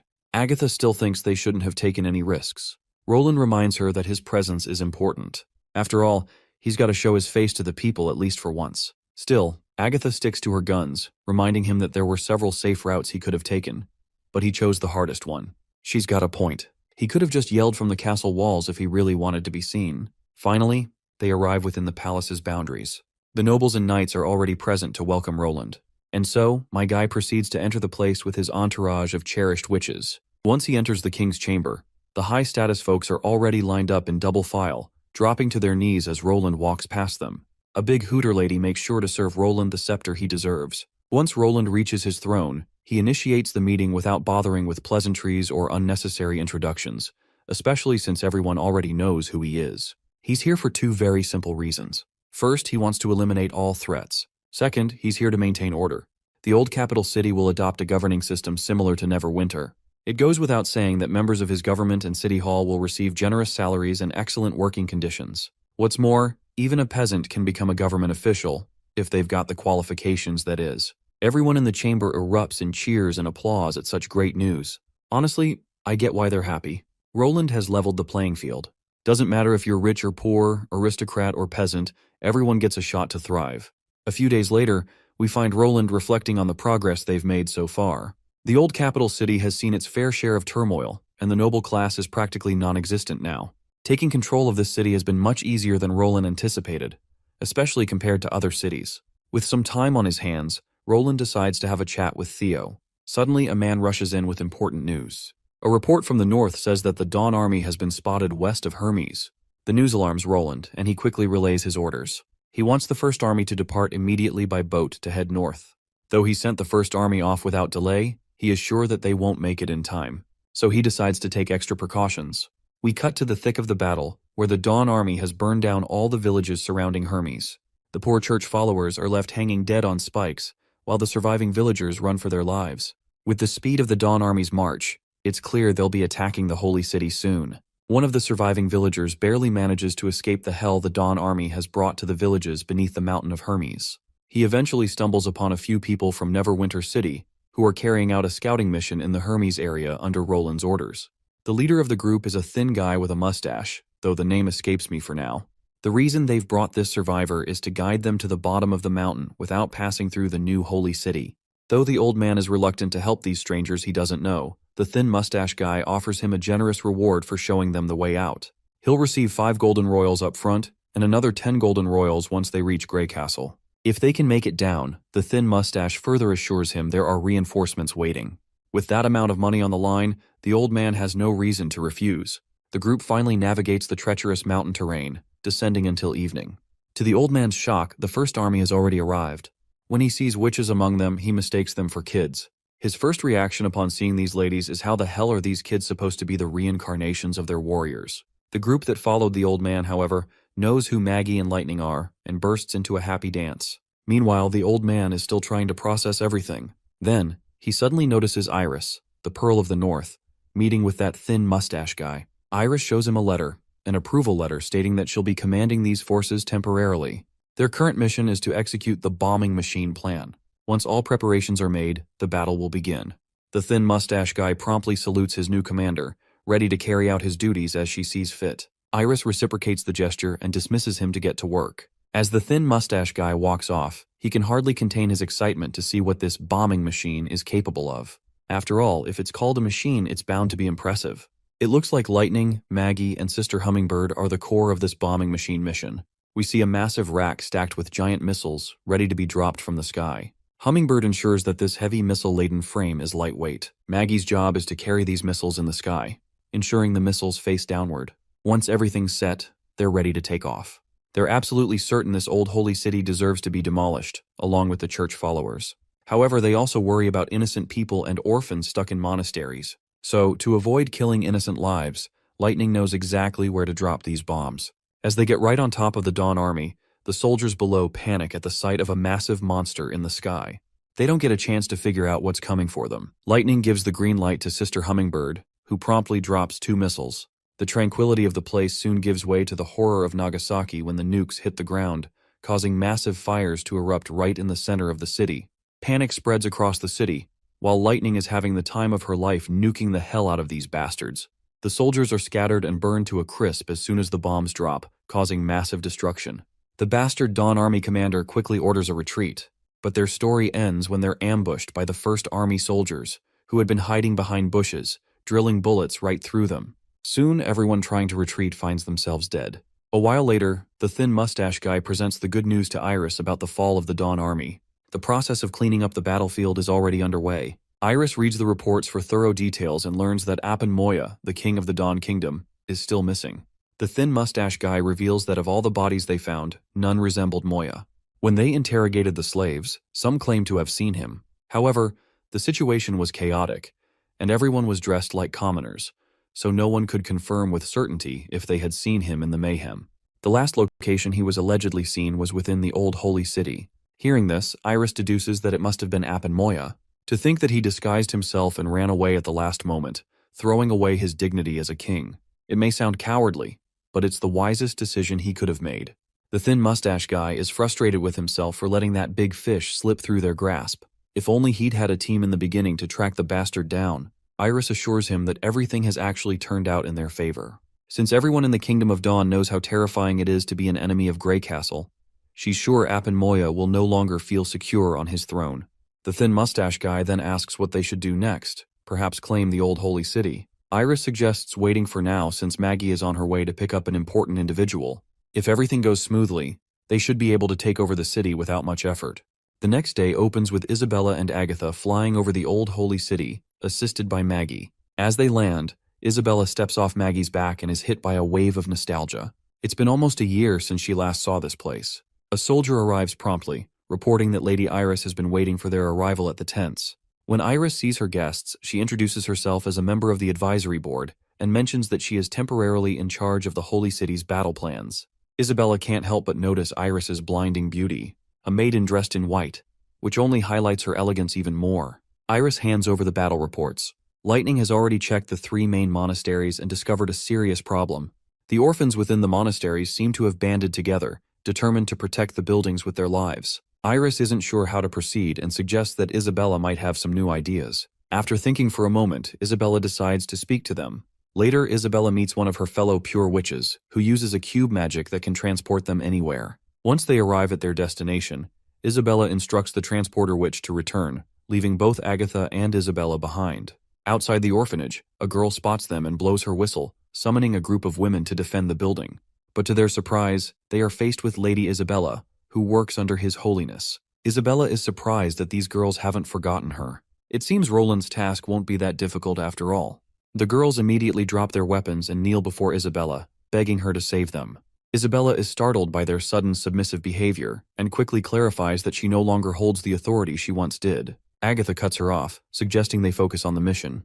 Isabella plays along, sternly asserting her authority with a commanding tone, asking where the judgment warriors and the priests are, since it was their responsibility to guard the place. One of the girls quickly reveals that all the personnel ran away. The girls are in a panic, speaking in conflicting statements. Isabella senses the confusion and fear they've endured, and though she feels pity, she maintains her tough exterior, silencing them and allowing only one girl to speak. The scrawny girl reveals that ever since the battle at Coldwind Ridge, the monastery has been receiving fewer and fewer supplies. To give more context, we flash back to the past when the girls were going through starvation. With limited supplies, they had to ration their food. Things worsened when the church transferred all the judgment warriors and priests, leaving only the followers behind. One of the followers reveals that the Hermes church collapsed, and the church is still fighting for survival. To combat their enemies, the higher-ups decided to abandon the old holy city, with all officers being transferred back to the plains. They also left one final order: Everyone remaining in the monasteries was to fight to the death in the name of God. The newly appointed priest turned out to be a scoundrel who abused the young women. Unable to bear it, the women eventually killed him. With no choice left, they picked up weapons to defend themselves. Isabella thinks for a moment. According to what she knows, there are passages in the old holy city that lead directly to the divine hall. This city is incredibly important, so she doesn't understand why they'd abandon it so easily. She then asks the girl her name, and the girl introduces herself as Autumn. Isabella points out that if the girls stay here, they'll eventually starve without any food supplies. However, the girls insist they have nowhere else to go, having never left the monastery walls. Isabella understands that they aren't staying just because of the church's orders. They have no other options. Before she invites them to come along, Isabella wants to confirm why they consider her holiness. The girl explains that since Holiness Main and the 3 archbishops have passed, Hermes has yet to announce a successor. According to the submission rules, Isabella is the only one worthy of the title, so the girls beg her to save them. Isabella is pleased that they see her as their last hope. This gives her an opportunity to capitalize on their confusion. With her voice raised high, she announces that she is here to deliver a very important message. The church is no longer the institution they once knew. Maine betrayed Master O'Brien, the previous pope. Greycastle is no longer their enemy. To defeat their true enemies, Master O'Brien even wished to form an alliance with Greycastle. She assures everyone that they are safe now. There will be no more near-death battles, and they don't need to guard the monastery until the very end. All they need to do now is bring order to the holy city once again. Isabella is crafting a story that is half true to overthrow the old beliefs. She plans to reveal everything eventually. With this, His Majesty Roland will have true control over the city. Suddenly, one of the ladies' stomachs growls, catching everyone's attention with the loud noise. Isabella decides to make sure everyone is fed before they continue their discussion. All the ladies start praising Her Holiness for her generosity, which makes Isabella feel extremely awkward. After all, they can't rely on the substitution rule when it comes to passing on powers. She's merely the acting pope for now, just like before. A few young girls from the monastery come out and express their gratitude to Isabella for her kindness. Isabella can't help but notice how they thank her. Ever since becoming a pure witch, many people have hated and cursed her. But this is the first time someone has actually thanked her. This, of course, triggers something deep inside her, and she begins to understand Roland's intentions even better. We then cut to the First Army's base. There, Roland is reviewing the current reports about what's going on in the Holy City. Apparently, the ugly battle everyone expected never happened. Neither the witches nor the new cannons were used. The reason they didn't have to use any of their resources is that the church's personnel just disappeared without putting up a fight. After settling the orphans in the monastery, the army advanced further into the old holy city, only to find all the buildings empty. A few residents remained, giving outsiders the illusion that the church was still present. However, these were just civilians from the outskirts who hadn't had time to leave. That's all the letter said. They'll have to go there in person to get more details. So Roland orders his army to continue their march toward Hermes. Eventually, he meets Isabella and Iris in the holy city. He is actually surprised that the church has abandoned the city. This only means they've decided to protect themselves this time, hoping to rise again in the future. He finds this rather troubling. It means they'll have to keep their guard up against those maniacs forever.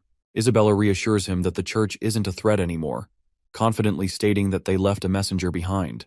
To the north of the city, Roland and Isabella visit a cathedral where the priest is staying. Once the priest realizes he's standing in front of the majestic Roland Wimbledon, he congratulates him on the successful subjugation of the church. He assures His Majesty that the church will no longer be Greycastle's enemy, and that this city will now be handed over to the new king. The priest also warns him about the nightmarish danger he has inherited along with the city. The dude then further gets worked up as he reveals about the danger the church had been preparing for centuries. Now that Roland has destroyed the church, it's up to him to bear the consequences. He'll be responsible for the extinction of humanity. My guy simply brushes off this over-the-top priest's assumptions. After all, he knows everything there is to know about devils, divine will, and God's smile.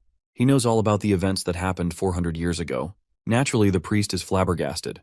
The only explanation he can come up with is that Isabella told Roland everything. But Isabella honestly admits that she didn't reveal anything. He actually knows far more than anyone in the church ever did. Perhaps the church underestimated him so much that they never considered this possibility. Roland then gestures for his knight to lock the priest up in a cell. He genuinely thanks Isabella for her contribution. If it weren't for her, the holy city wouldn't have been brought to order so quickly. The lady reveals that she used the name of the acting pope to carry out orders and control those who were abandoned. Well, she got results regardless of the methods she used, so he doesn't mind at all. He even suggests she continue acting as the pope and enjoy the privileges that come with it. For instance, she could live in fancy suites, enjoy food prepared by the best chefs, and have an abundant supply of chaos drinks. Of course, if she doesn't want any of that, she can take golden royals instead. Isabella is fine either way. In the Holy City, in a warehouse, soldiers find supplies consisting of food and weapons. Roland arrives there, and after inspecting the supplies, he notices that aside from golden royals and riches, they didn't take any supplies with them. They really did leave everything for Roland to claim, just like that priest said earlier. A soldier then reports that they've finished counting the supplies, and turns out there are over 400,000 berserk pills stacked there. He then gives them permission to destroy them all. So, the soldiers begin tossing the pills into the fire and dumping the ashes off the castle walls. Looks like Bro is finally done with the Holy City siege. Now, all that's left is to wait for Iron Axe to handle the east, and for the army to gather near the borders. Together, they'll march on the Kingdom of Dawn. With a bit more free time now, he decides to visit the Shadow Church. He brings up the idea to the witches. See, he's been dying to visit the land of illusions Isabella once mentioned. The legendary queen of Starfall City, Alice, used illusions to record the past, making it possible to pass down centuries' worth of faith and beliefs. That's also how Zero evolved from a pure witch into the Pope. Bro already mapped out the optimal route, so he's all set to go. That's when Lightning bursts into the camp, yelling about how Roland's planning such a cool adventure without her. She immediately starts begging to join. And soon enough, the other witches jump in too, pestering him about how they'd be crucial to the journey. Even Phyllis looks super eager to come along, practically begging with those puppy dog eyes of hers. Eventually, Bro gets swarmed by all the witches dying to tag along. Sometime later, the whole group heads out with him and arrives at their destination. Once inside the chamber, they find portraits of every past pope lining the hallway. This is the praying room, where all the old popes' images are hung like a gallery of holy power. Roland also notices magical stones lighting up the place, and right in the center is Lady Alice's portrait. While he's gawking at her, Isabella uses her magic to open a hidden gate behind the painting. Inside, she reveals 9 magic stone seals, each one recording major historical events. She activates the seals, and suddenly, everyone starts glowing with this strange blue energy swirling around them. Panic sets in as none of them can see each other anymore.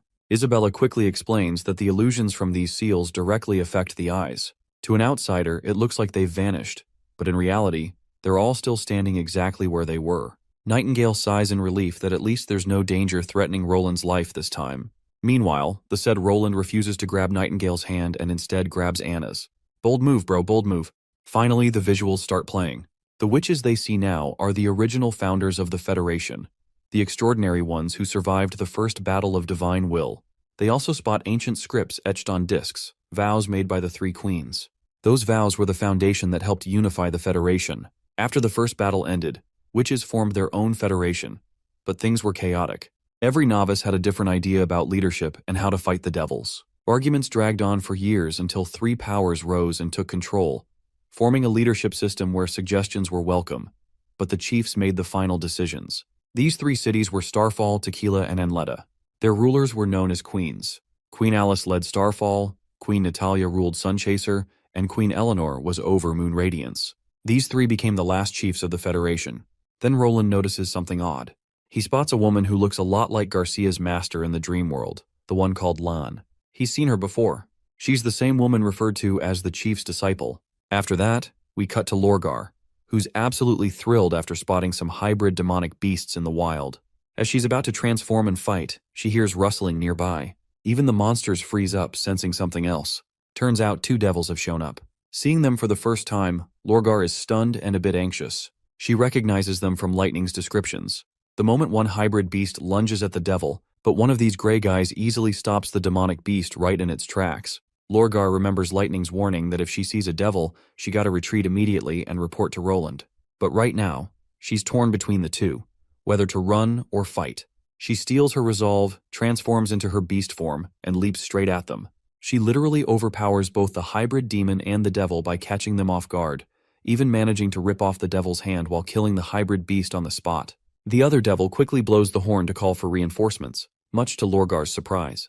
But despite the clear threat to her life, she decides she must take down these 2 devils at all costs. The devil with both hands charges at Lorgar, but she quickly dodges by sidestepping the attack. She then hits the one-handed devil hard enough to knock the crap out of him. She turns her attention toward the other devil, who still has both of his hands, and throws a strike. But much to her shock, the bastard easily stops her claws. Meanwhile, the devil whose arm she had cut off has already regrown it as though it was never amputated. And that bastard further throws a spear with some godly strength. She risks it off by turning back into her human form, and that spear directly hits the other devil over its face. She quickly jumps toward the other devil, who has finished regrowing his hand. With just her claws, she crushes his skull like it's no big deal. Suddenly, she notices a horde of monsters heading in her direction. She climbs the tallest tree, only to be horrified by the sight of an entire devil army charging toward her. We then cut to Neverwinter's port, where the ship carrying a bunch of Slumber Island witches is about to reach its destination. It had been a tiring month-long journey, but they have finally arrived. Camilla, the one in charge of this operation, doesn't seem as thrilled as the other witches. She still harbors doubts about the king. Since she doesn't have a good impression of nobles, it's natural for her to be skeptical of the third prince. The ship's captain reminds her that she too is a noble and shouldn't be judging others based on their past. As they're having this conversation, the guy in the crow's nest spots something. As they arrive, Camilla is taken by surprise when she notices a group of little girls warmly welcoming the new guests into Neverwinter. This gives the captain a chance to speak positively about Neverwinter City and convince Camilla to think otherwise. Meanwhile, Sister Scroll and Wendy are also there to welcome the new witches. While the civilians have already given the new witches a warm welcome, now it's the association's turn to represent their hospitality. As soon as Camilla and the other witches walk toward Wendy, she introduces herself as the person in charge of the new witch union and warmly welcomes all the witches here. After a while, Camilla and her fellow witches are awestruck when they see the massive apartment building they're supposed to live in. Wendy proudly reveals how this building was built specifically for the Slumber Island witches, and it wouldn't have been possible without Lotus. The witches instantly feel a sense of adoration for their fellow witches who contributed to building such a massive structure. The meek girl downplays her contribution, claiming she only assisted in the slopes for the workers. Whenever they needed to build a new floor, she would alleviate the ground for them. That way, they'd have enough space and height to work on the building. Another girl curiously asks if she's ever been looked down upon by mortals because of her identity as a witch. She responds with no. In fact, the people are so kind to her that they often share food with her. Wendy acknowledges that these new witches have come here with a lot on their minds, so it's natural for them to be skeptical about this place. After all, they have no idea about Neverwinter City's traditions. However, Wendy promises that they'll soon feel a sense of belonging here. Even if they don't join the witch union, they can still come to her. It doesn't matter whether the trouble they face is big or small. Sister Scroll flashes a thumbs up, impressed by how well Wendy has represented the witch union's hospitality, and how accommodating Neverwinter is to witches. Later, all the new witches are given a form to fill out. Though they're not interested in writing down a single detail, especially since they never intended to stay here, a few want to head east, while others have their own plans. Since there is no church hunting down the witches anymore, they're free to move wherever they desire. Then Ash walks up and points out that these witches are thinking about joining another witch association. Apparently there's a witch organization from the eastern region. Tilly assures Wendy that while the witches may have conflicting opinions about Neverwinter, they aren't evil like the Bloodfang Association. Tilly then walks up to one of the girls, Azima, who is eager to join the Eastern Association. She emphasizes the importance of sticking together for now. Although the church has been destroyed, many civilians are still extremely hostile toward witches. But Azima refuses to believe Tilly unless there's proof backing her claims. For all she knows, Tilly might be biased just because Roland Wimbledon is her older brother. It seems Azima is crossing the line a bit, which absolutely enrages Ash. She throws a deadly glare at the girl, her intense gaze practically sending daggers at her. But Azima isn't scared at all and is ready to confront Ash head-on. She throws a tantrum, accusing Tilly of using violence against her fellow witches to restrain them, just like what she did with Heidi and her group. Before things escalate further, Sister Scroll cuts through their argument, stepping in with a few questions of her own. Sister Scroll is sure that the reason these witches long to visit their hometown is because the church forced them to abandon the families who loved them so much. Now, they want to return to the families they once cherished. But the problem is that things aren't going well in the east. The lands are barren, and many people are displaced. 2 years ago, Roland introduced the refugee plan. Now there are over 100,000 people in Neverwinter City. Over 70% of them are refugees from other parts of Grey Castle. So she believes that the families these witches long to see might already be in the Grey Castle after all. She asks the girls if they can tell her the hometown they once lived in. The purple-haired witch reveals that her village doesn't have a name. If anything, people just called it 16. A while later, a woman brings in a commoner who works at the kiln. Apparently, Sister Scroll has everyone's identities memorized, and once she came to know the family tree and the name of the hometown, she was able to pinpoint the person related to that witch. Turns out, the guy is the purple-haired witch's uncle, who is flabbergasted to see his niece alive. He remembers her by the name Orchid.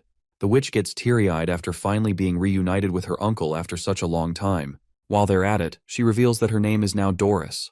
She then asks her uncle about the rest of her family, her parents and brother. The man's eyes well up as he reveals that they didn't make it to Neverwinter City. During their journey, they all died. Her mother kept mentioning her before she passed away. The scene fills with sorrow as the reality of the situation sinks in. The other witches begin to fear and tremble, worried their families might be long gone as well. A heavy silence follows, leaving the room filled with sorrow. But Sister Scroll interjects once again, emphasizing the importance of registering their identities. You see, if their identities are recorded, it would be easy to determine whether the families they once belonged to are alive or not. If their families are gone, they may still be able to find close relatives. So, with all that in mind, Sister Scroll stresses that these registration papers aren't just a formality, they serve a purpose. A while later, Sister Scroll and Wendy can be seen walking back to their departments together. Wendy is fascinated by how she can keep the identities of hundreds of thousands of people memorized in her mind. She wonders how Scroll manages to keep her thoughts straight with so much information in her head. Well, it looks like even Scroll doesn't know how it works. At first, she would always get headaches when she started memorizing things. But as time passed, things began to feel more organized. Almost like there's some invisible order to it all. She feels like she's omniscient, and just thinking about something triggers all the related information. While she can remember everything up until now, she fears her abilities might fall short when Roland unifies Greycastle and expands the City Hall's power to cover the entire nation. Well, it's kind of spooky that Scroll can literally keep everyone's life memorized in her head. She's a walking, talking history book. As they reach the City Hall, an officer comes rushing to report some bad news. Apparently there's a guy inside the main hall who refuses to budge an inch unless he gets to talk to a member of the Witch Union. Once they enter, they meet the panicked guy, who reveals that he found a girl in the wild covered in blood.